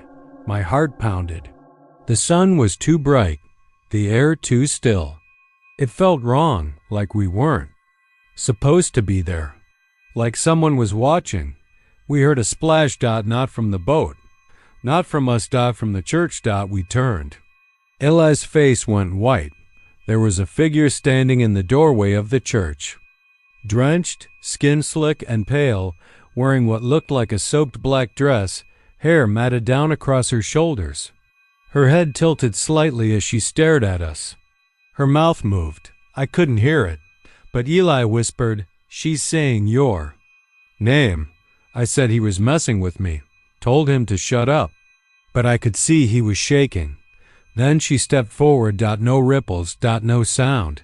Just movement. Eli turned and ran, yelling at me to get to the boat. I followed, slipping in the muck, scraping, my hands raw on stones and roots. We reached the boat, pushed off, paddled like hell. I didn't look back. I wouldn't. We got back to shore, but Eli didn't talk the rest of the day. That night he left without a word, just packed up and drove off in his truck. I stayed behind, thinking it had all been heat stroke or some shared hallucination, a trick of the water, the sun, trauma. But that night the bell rang. The church bell. 3 chimes. No wind, no one around. The next morning the lake had risen, covered everything. Again. I never saw Eli after that trip. His family said he moved to Arizona, went off the grid, wouldn't talk to anyone about what happened, wouldn't even say the word Bluffton. I kept it all to myself for years. I tried to forget. But now I live not far from the lake. And this past summer, the drought returned. Worse than before. People started talking again about the steeple poking up, about figures seen walking across the dry lake bed at dusk. A child vanished near the old shoreline. His bike was found propped up beside the ruins of what used to be the general store. And last week, the bell rang again. 4 chimes this time. The lake is receding, and I swear I hear my name in the wind. They say towns can't come back from the dead. They're wrong. Bluffton didn't die. It just went under, and it's rising. It started like most things out here in north-central Texas, quiet and slow. The kind of slow that sets into your bones when the days get long and the land feels too wide, too empty. Britain wasn't much more than a smudge of a town surrounded by farmland and sky. If you blinked driving south down the farm-to-market road, you'd miss it. A couple of rusting signs, a shuttered diner, and the husk of a church with no windows.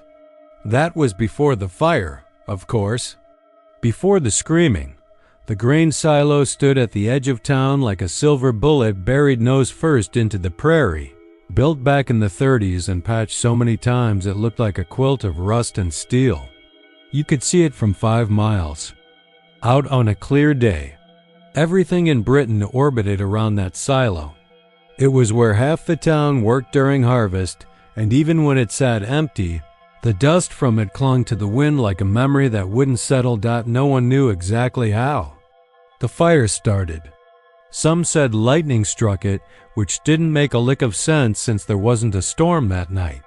Others swore it was sabotage, some city kid trying to film a haunted video, or an old grudge brought back to life. But the night it burned, the sky lit up like the end of the world.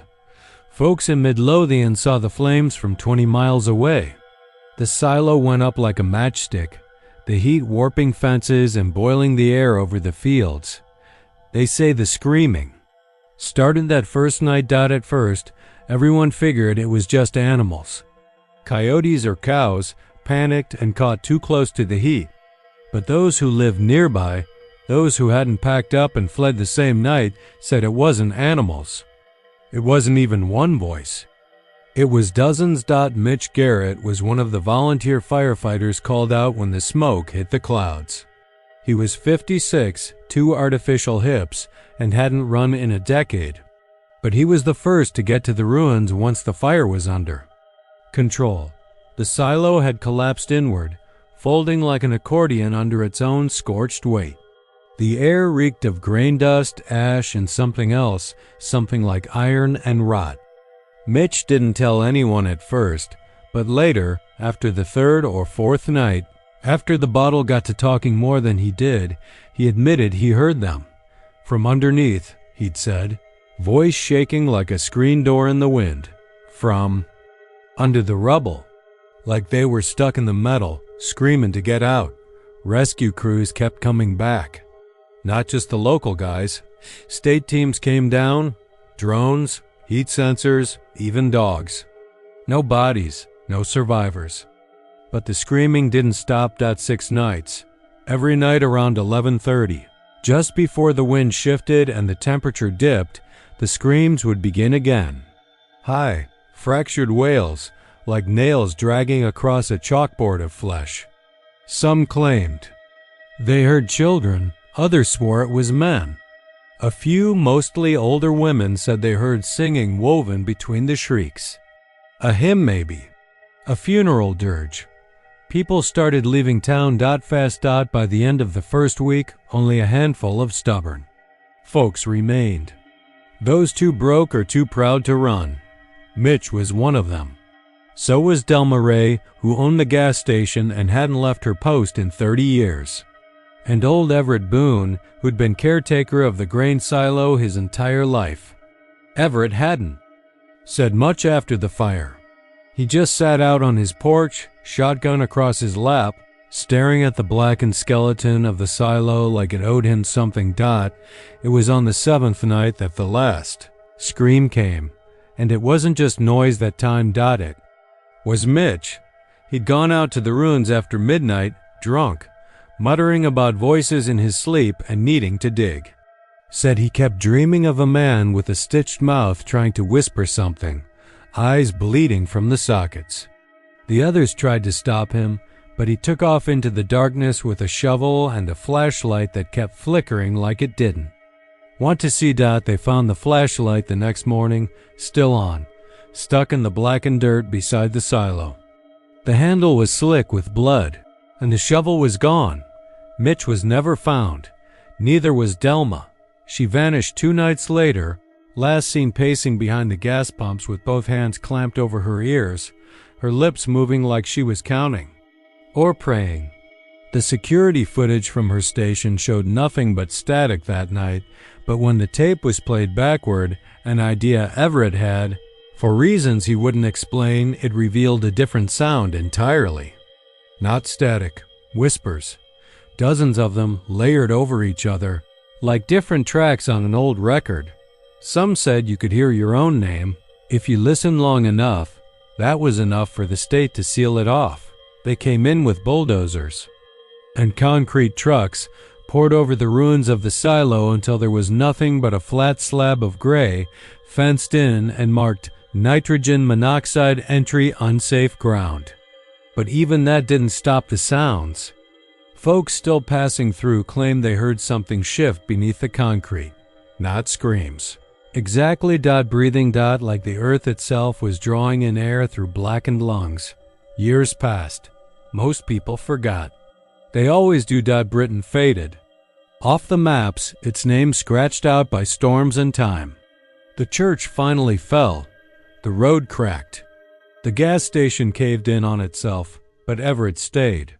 He was found dead on the silo slab 15 years later, face up, eyes wide, mouth stretched, open in a perfect O of terror. His fingertips were ground down to bone. They said he must have been clawing at the concrete, trying to dig.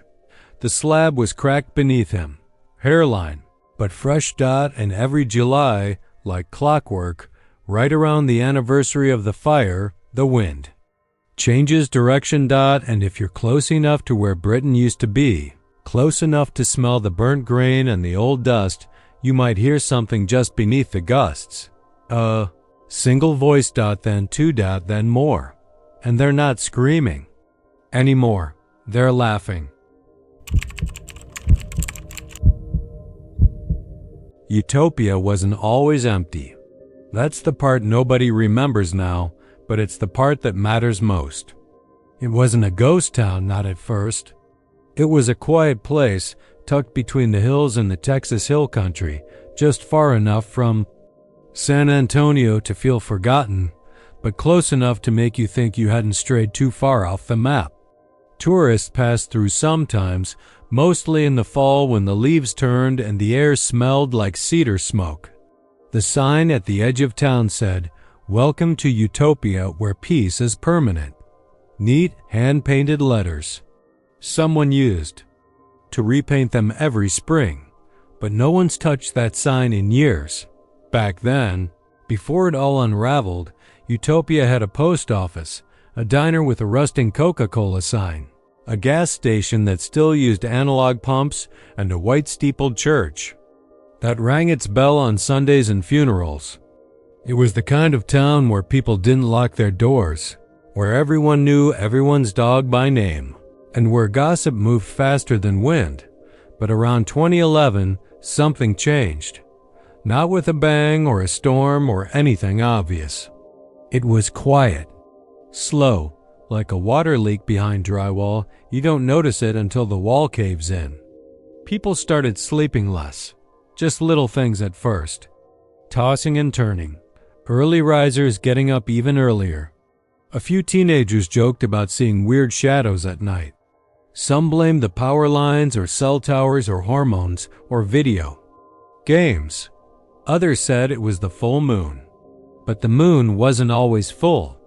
And the shadows didn't stop. By 2013, nobody in town was sleeping a full night. Some hadn't slept at all in days. They looked it. Too pale skin, dark circles, vacant stares. The doctor, an old army medic named Halvorsen, started prescribing more sedatives, but they didn't work. People took sleeping pills like candy and still lay in bed for hours, staring at the ceiling. Some began wandering at night, walking barefoot through the streets, not remembering it in the morning. Others started keeping journals, trying to make sense of the hours that melted into one another. They wrote about hearing whispers in the vents, footsteps in the attic, old songs playing faintly from unplugged radios. One woman, Darla Finch, swore she saw a man crouched on her roof, watching her through the bedroom window every night for a week. Her husband went up there with a shotgun. Nothing, just shingles and shadow. But every night after that, she heard something scuttling across the rooftop like a dog with too many legs. By the end of the month, she wasn't speaking anymore. Just sat in her rocker with a blanket over her knees and her eyes on the ceiling. It wasn't just the hallucinations. Something deeper settled into Utopia, something that made people feel watched, constantly, even in their own homes. You'd walk into the kitchen and feel like someone had just left. You'd close your bathroom mirror cabinet and see a figure behind you that wasn't there when you turned. Kids started refusing to sleep in their own beds. Dogs barked dead empty. Corners. Cats hid under furniture and wouldn't come out. And the shadows, they didn't move like shadows should. They didn't obey the light. Sometimes they got bigger when the lights were on. Sometimes they didn't move when you did. People tried to fight it. They held town meetings, started prayer circles. The preacher, Reverend Clay, said it was a test of faith. But then he stopped coming to church. Said he couldn't look at the stained glass anymore. It shimmered at night, he said, like it was breathing. His wife found him sitting on the pulpit one morning, mouth open, eyes wide, arms spread, like he'd been crucified upright. He never blinked again. They had to move him to a facility in San Marcos. By 2015, Utopia was unraveling. Children were drawing things that looked like twisted people with too long arms and no mouths. Grown men were sleepwalking into the woods and not coming back for days, returning scratched and silent. People left their jobs. Schools closed. Sheriff Mathers shot himself in the station parking lot and left a note that just said, "I'm too tired to keep pretending." That's when families started packing up, leaving in the dead of night with no goodbyes. Those who stayed, well, they weren't right anymore. The McClendon twins, who used to run the hardware store, boarded up their windows and painted over their mirrors. They said the mirrors were gateways and that something on the other side wanted out. They slept in shifts. People heard them chanting at odd hours. Then one day, their house caught fire. The fire report said it started in the basement, but there was no basement. There never had been. People still tried to rationalize. Did environmental causes, contaminated water, a mass psychogenic illness? But Utopia didn't have a water plant. They drank well water. And no one found anything in it. Nothing in the soil either. No mold, no radon, no explanation. Just people who couldn't sleep, couldn't rest, couldn't stop seeing things that shouldn't be there. The last to leave was Helen Boyd, the librarian.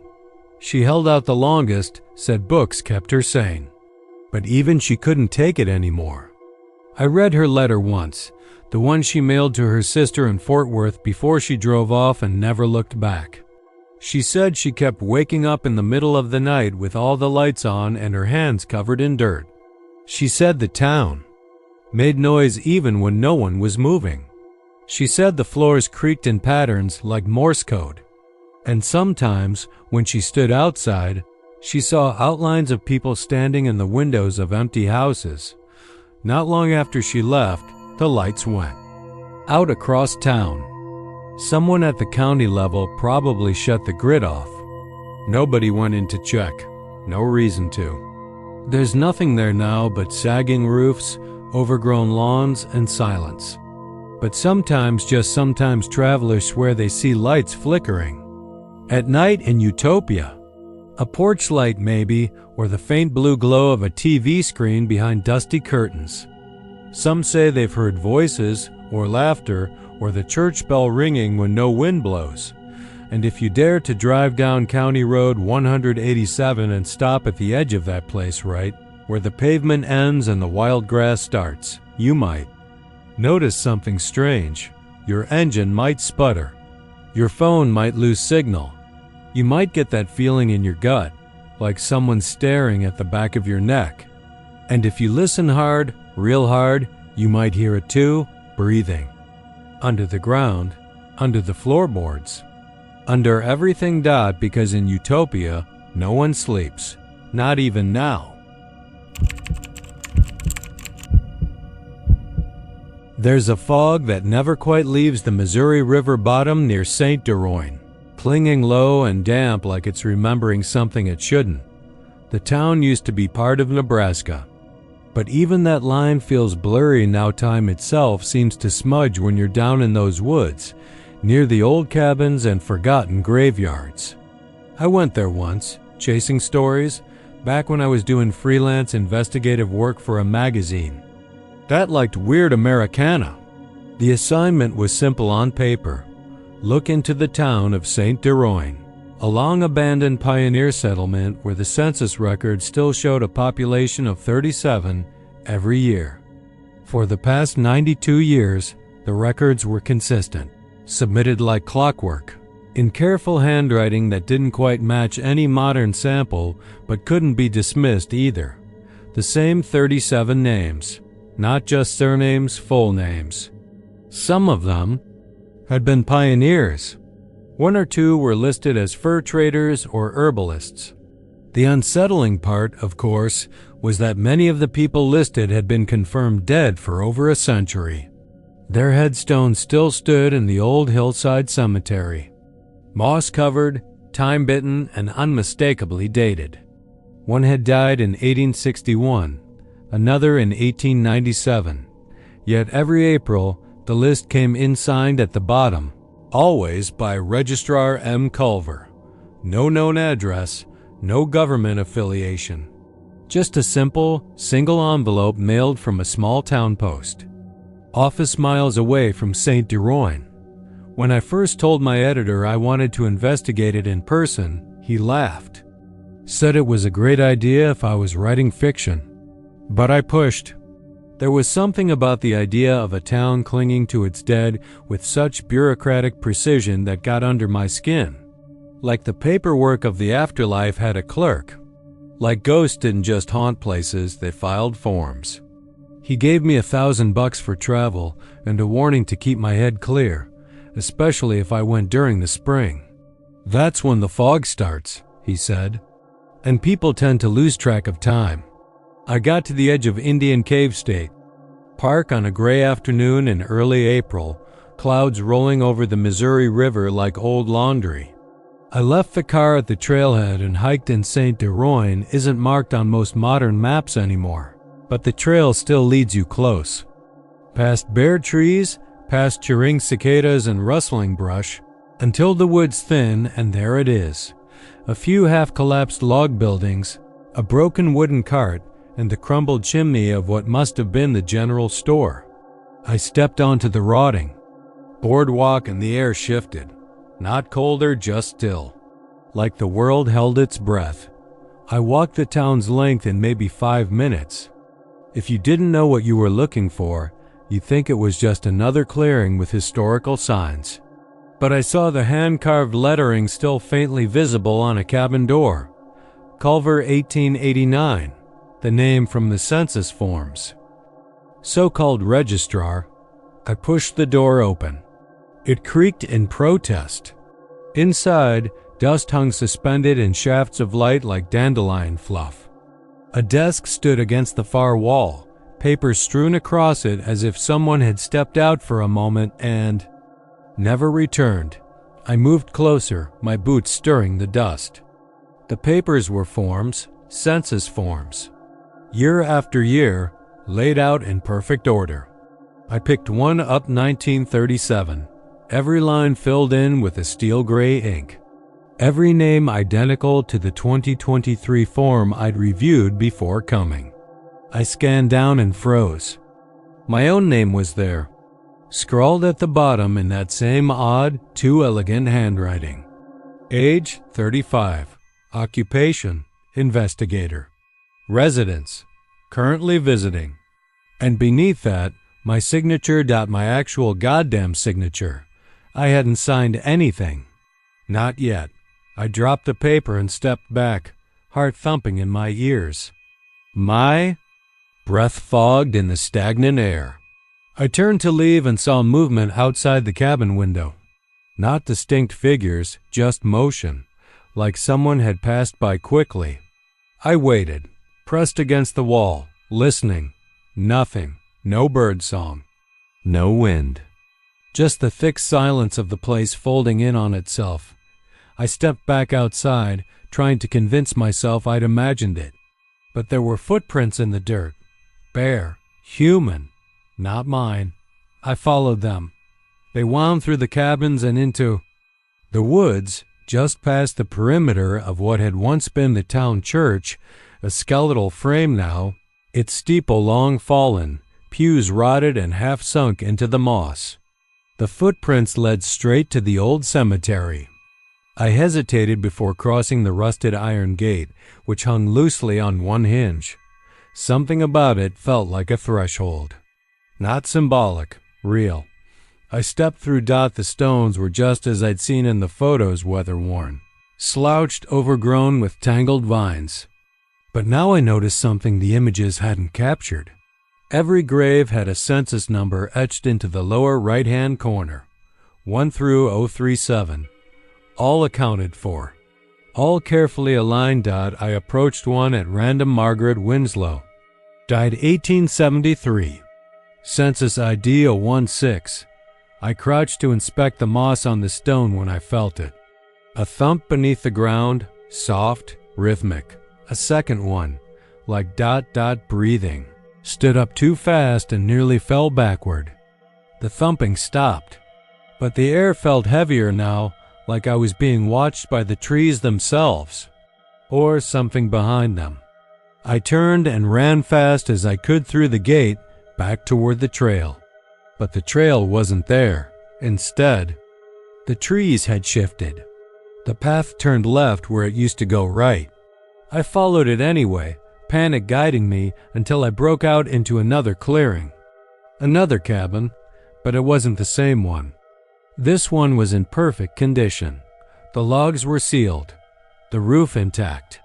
A warm flicker danced in the window. I should have turned around, should have retraced my steps. But something in me is strange. Pulling warmth made me approach. The door creaked open on its own. Inside, candles lit the space, dozens of them. A long table stood at the center. Seated at it were 36 people, all silent, all watching me. I knew some of them, not personally but from research.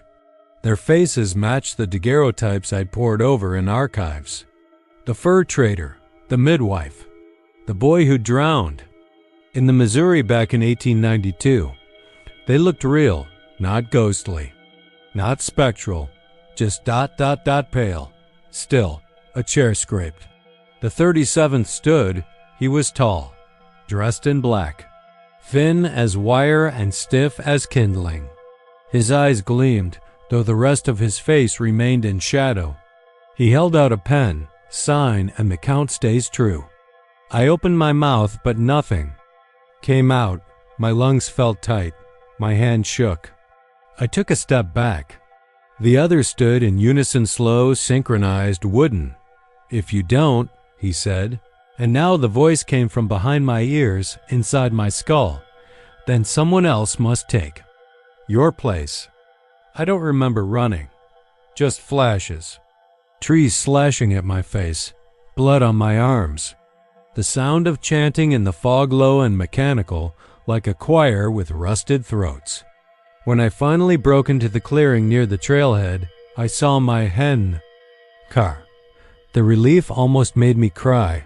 I drove until I saw a gas station. I asked the clerk where I was. He looked confused. "Ain't no town called St. Deroyne anymore," he said. "Washed away decades ago. When I got back home, I filed my report, sent it to my editor. He never replied. I called the magazine. Disconnected. I checked their site. Gone. But every year, come April, I get a letter. No return address. A census form. 37 names. Mine is still there. And every time I try to shred it, it reappears the next day. In my mailbox. On my desk. Tucked under my pillow once. I moved twice. Burned everything once.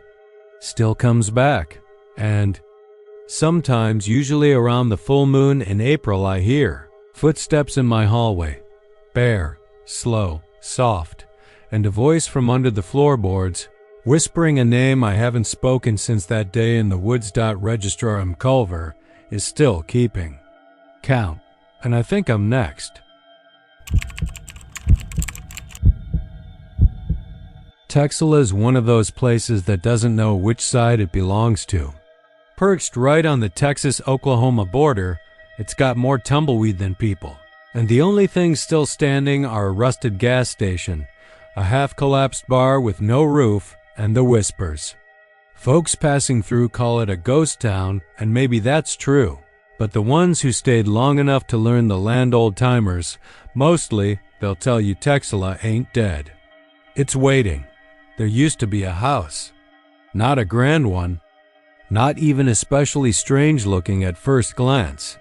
One story, whitewashed clapboard, front porch with a swing that never creaked, no matter how hard the wind blew.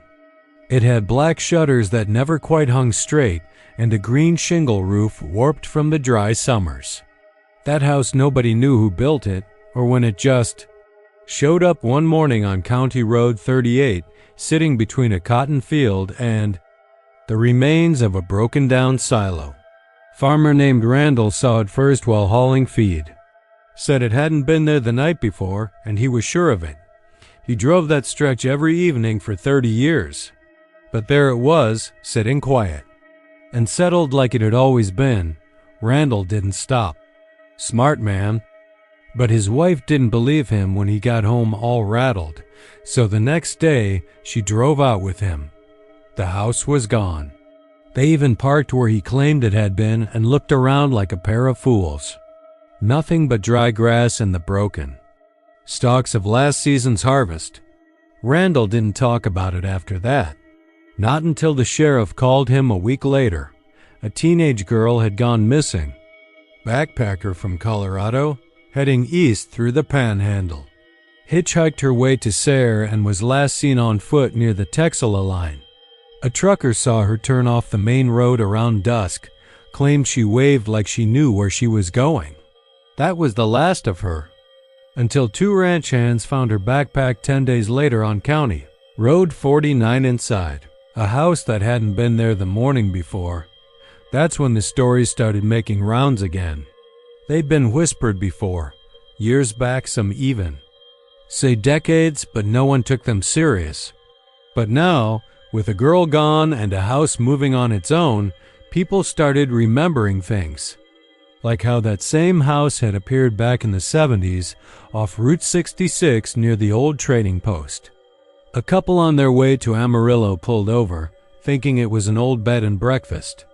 The police found their car 3 days later, parked. Neatly on the shoulder, keys in the ignition, doors locked from the inside. The house? Gone. Not torn down. Just moved. Some say it's not the house that moves, but the land. Like Texela is stitched together with threads that come loose when nobody's looking. One night you're on Highway 30, and the next, you're somewhere else entirely, even if you never turn the wheel.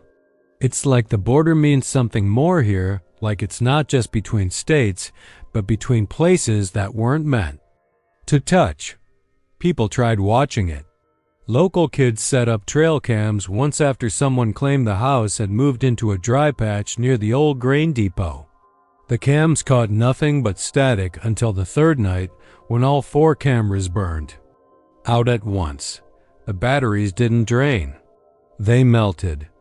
The one kid who stayed out there overnight, Joey Quinn, went home the next morning with blisters on his ears and never spoke again. His mama moved him to Elk City and put him in a special school, but word got back that he screams in his sleep, like something's crawling out of his throat. Then there was the preacher, Reverend Mullins.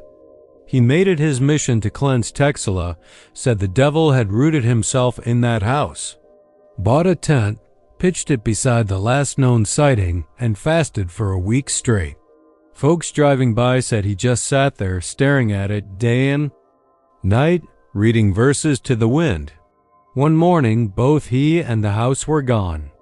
But a few days later, his voice came crackling over the radio waves of a station that hadn't been used since the 50s.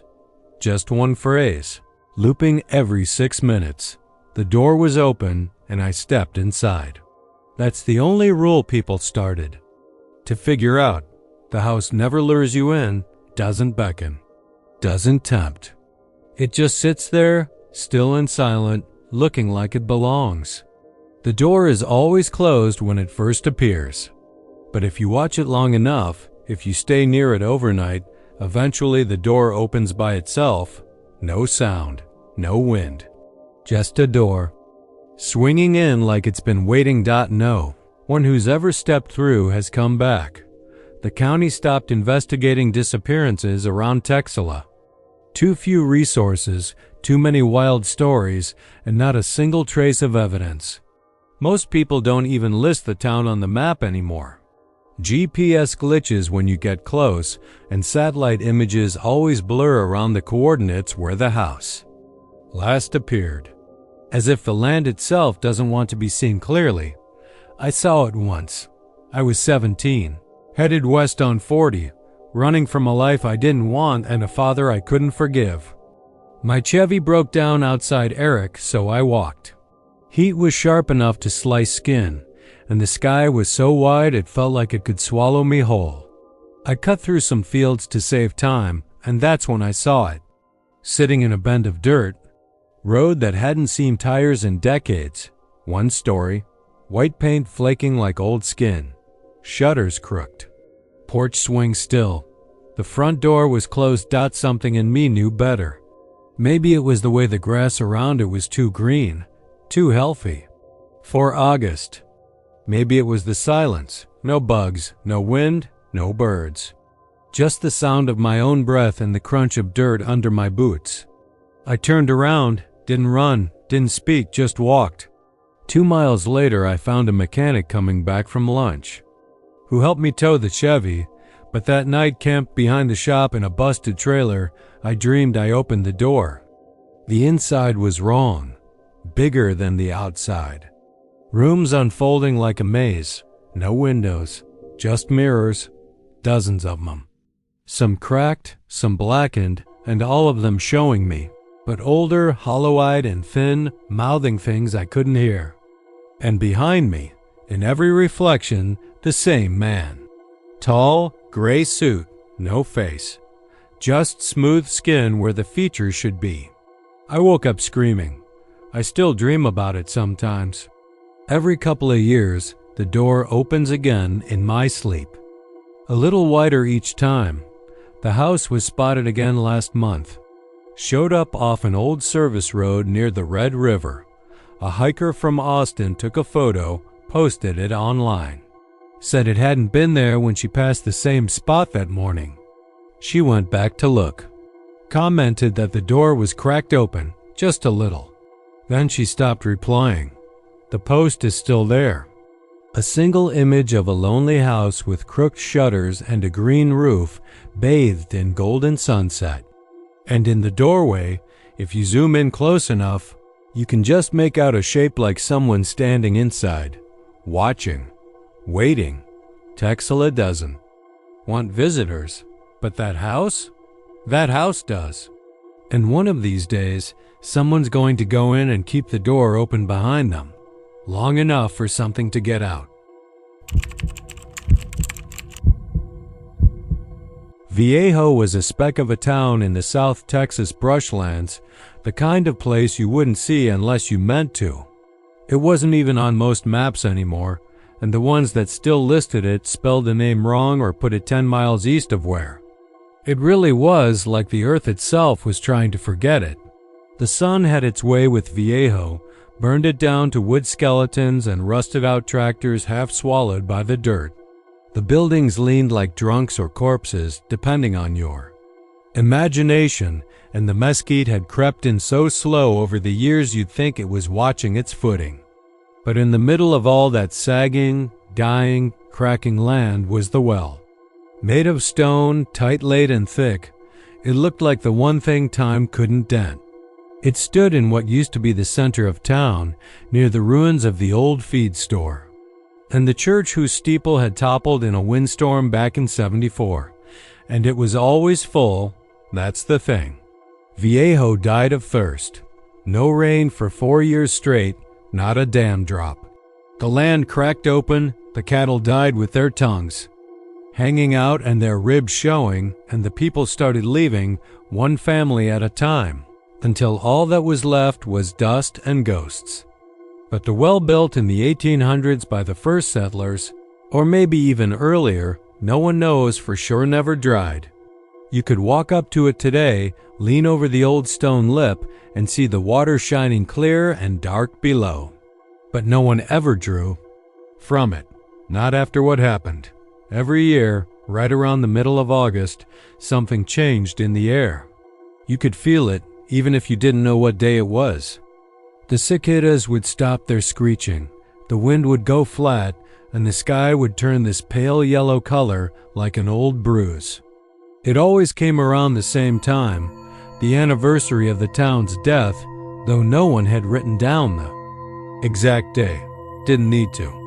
You could feel it in your bones if you'd ever been there, or worse, if you'd been born there, and that's when the well started crying, it didn't sound like a pipe, leak, or a spring, or anything natural. No, it sounded like a woman low, broken sobs echoing up from the dark, sometimes just whispers, sometimes wet guttural wails that made your stomach twist. Folks who didn't know any better would go see for themselves, thinking it was a trick or an animal trap down there. But there was never anything to find. Just that smooth black water and a sound that didn't belong to this world. I went there once when I was a boy. My dad grew up in Viejo before the Exodus. He never talked about it much, just told me the land turned on them. I never pressed. But one summer, he packed us up in the truck and said we were going to settle a ghost. Whatever that meant. My mom didn't come. She didn't like that side of him, the quiet, brooding part that woke up at 3 a.m. and stared out the window like he expected something to be out there watching. I didn't like it either. We got there a few days before the anniversary. The place looked like a graveyard without headstones. Dust devils danced down the empty streets, and the heat pressed on you like a wet towel. We stayed in what was left of his childhood home, a clapboard shack that creaked when you breathed too loud. He didn't say much, just sat on the porch. Most of the day, whittling or smoking or staring at the well. He told me not to go near it. Said if I heard anything, I should cover my ears and stay inside. The first night was silent. No bugs, no coyotes, nothing. That should have been the warning. The second night, I heard something just before dawn. A faint, keening sound like a baby crying way off in the distance. It wasn't loud, but it chilled me all the same. My dad sat up straight when he heard it, like he'd been stabbed in his sleep. He didn't say a word. Just got dressed, took his old hunting knife, and went outside. I watched from the window. He stood at the well for a long time, not moving. Then he leaned over it and started whispering something. I couldn't hear the words, but his voice sounded hoarse, like he'd been screaming. And the crying it got louder. Clear, it wasn't a baby. It was a woman, sobbing like her heart had been torn out, the kind of sound that makes you want to dig your fingers into your own ears. I thought he was talking to her. He came back inside right as the sun rose, eyes rimmed red, hands shaking. He looked at me like he didn't know who I was. Then he told me a story I've never forgotten. When the drought started, the people in Viejo did everything they could. They rationed water, dug ditches, prayed to every god they knew. But the land stayed dry, the cattle dropped. The crops curled up, and the one thing that still held water wasn't enough. Something about it changed. The water tasted strange.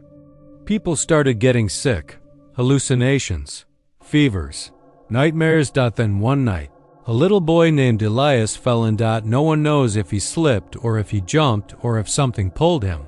But they say his mother, Rosalia, her name was, threw herself in after him, screaming his name. Her husband tried to go in after both, but the water went black and thick like oil. He never came back up. 3 gone, just like that. After that, the crying started. My dad said Rosalia had been his aunt.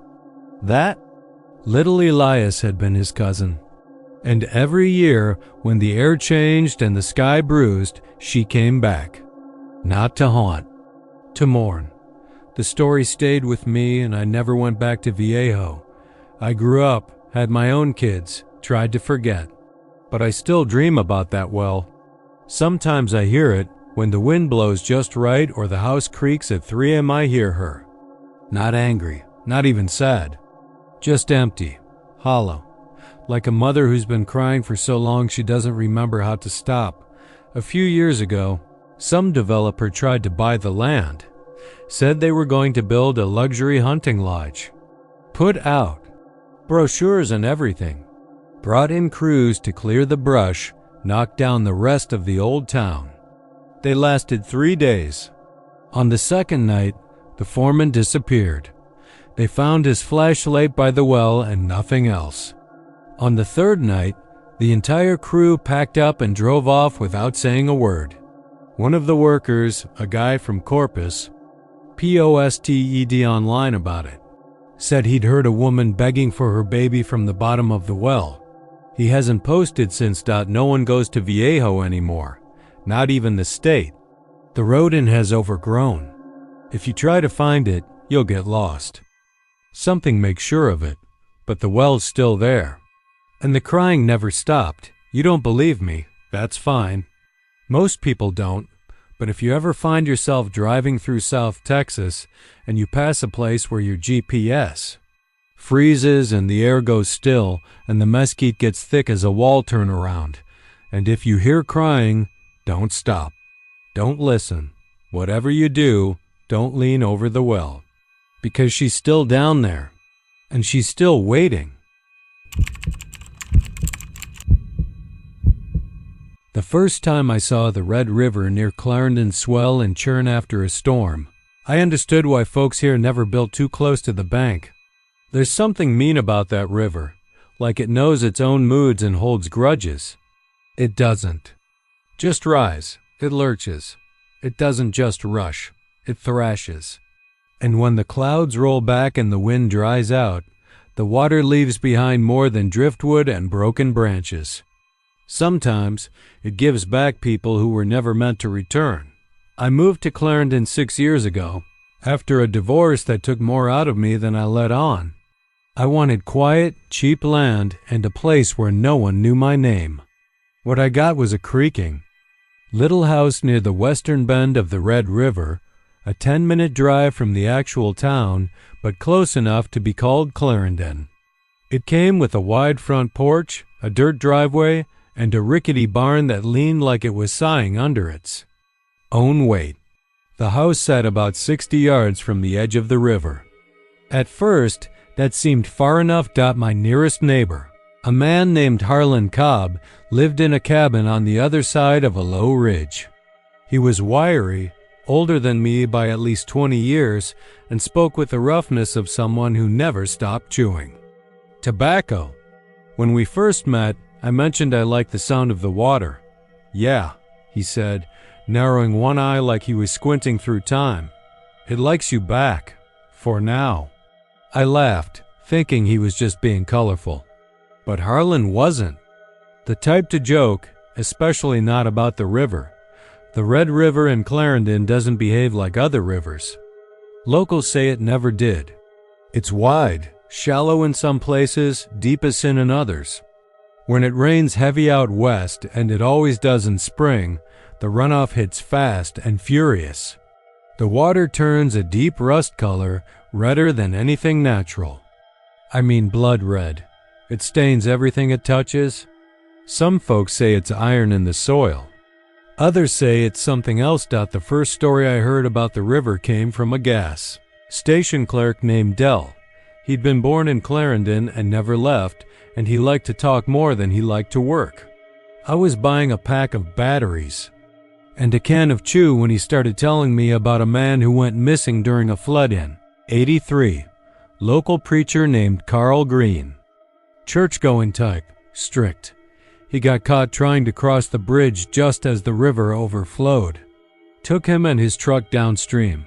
But he came back, Dell said, eyes twinkling like he knew something I didn't. What do you mean, came back? I asked. They found him 3 days later, sitting on the edge of the river just below where he disappeared.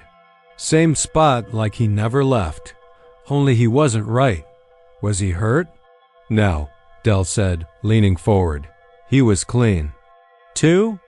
Clean. His clothes weren't even wet, but he wouldn't speak. Just stared, and he smelled off, not like rot or fish. More like burnt wires. Church closed not long after, and Carl disappeared again.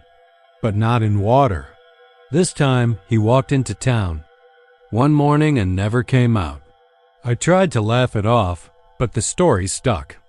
Especially when I started noticing how often people brought up the river without really saying anything about it. There was a tension in the town that flared up when it. Storms hit. Families who lived closer to the river would pack up and drive to Amarillo or spend the night in motels along Route 287. Some even left lights on in their houses like they expected to return in a few hours. But others never came back. My first flood came in April of my second year there. The rain rolled in heavy and mean, hammering the roof like a warning. I stood on my porch the next morning and watched the Red River rise faster than I thought possible. It swallowed the lower bank in minutes, climbed up the grassy slope like it was chasing something. Then it stopped, just 20 feet from my porch, close enough that I could smell the iron, the mud, the strange sweetness that clung to the wind. That night, I heard a voice. I swear to God I did. It wasn't shouting. It wasn't calling for help. It was speaking, low and calm, like someone sitting across from you at a table, telling you a secret they shouldn't know. I stepped outside with a flashlight and scanned the yard. Nothing. But the river was moving wrong. It didn't look like water anymore. More like oil, thick and smooth, with ripples that came from nowhere. I watched it until I felt something shift in my gut, a cold, slow twist that made me step back inside and lock every door. Harlan came by the next morning. He looked me over like I'd aged 10 years in one night. "You saw it, didn't you?" he asked. "I don't know what I saw," I muttered. "That's the only right answer." He didn't say much else. But later that week, he gave me an old tin box. Inside were clippings, articles, photos, some handwritten notes, all of it about the river. People who'd gone missing, people who'd come back changed. A boy found, alive after being gone for 2 weeks, his skin pale and thin as paper, his mouth sealed shut with something like wax. A woman who walked out of the river barefoot, her footprints sizzling on the gravel like she was hot to the touch. The patterns weren't random. The river didn't just take people, it chose them. And every one of them had something to hide. I started digging into the town's past. Turns out Clarendon wasn't always where it is now. The original settlement, Old Clarendon, had been closer. To the river, too close. After a massive flood in 1886, the town moved uphill, but people kept going back. Out of nostalgia, maybe. Or guilt, and that's when I found it. A single sentence in a local historian's book, almost tossed aside. There are no cemeteries in the old floodplain, yet bones still rise after rain. Something in the soil, maybe. Something under the soil. Weeks passed, then months. I kept my distance from the river, even put up a fence along the edge of my property. But I started dreaming of it. I'd see the water pouring into my house, not rushing but creeping, filling the rooms like a living thing. And in the dreams, I'd hear names whispered under the current. My name among them. Then came the man in the road. It was a dry day, hot and bright, and I was heading into town when I saw him standing just past the bridge. His clothes were torn, his skin covered in a red slick that shimmered in the sun. He was barefoot. His eyes were dark and hollow. I stopped the truck and got out. "You okay?" I asked. He looked at me, and his mouth twitched open. It gave. "Me back," he said. I didn't know what to say. I took a step forward. "But I'm not done yet." He turned and walked into the trees, leaving no footprints on the dusty road. I reported it, but the sheriff just stared at me like I was trying to be funny. That night, the river rose again. No rain, no warning, just a steady, silent swell. And this time, it crossed the line. The water slid over my fence and touched the porch steps. I stood there watching it, frozen. Then it receded, as if it had only wanted to let me know it could. A few days later, I found a body on the edge of my property. Harlan, but it wasn't the Harlan I knew. His face was bloated, eyes wide, mouth gaping in a scream that must have lasted forever. His hands were shredded, like he'd tried to claw his way out of something tight. The coroner said he drowned, but the river had been low that week. I buried him myself. No one else came. Since then, I've kept my distance. The house is for sale. Not that anyone's biting. I don't blame them. Word travels, and no one wants to live near a river that pulls people in without touching them. No one wants to hear the stories, not about the preacher or the boy or Harlan or any of the others. But me? I still hear the river at night, still hear the voice. And I know it's waiting, because I'm not innocent either. And someday soon, it'll rise again, not with rain, not with wind, but with purpose.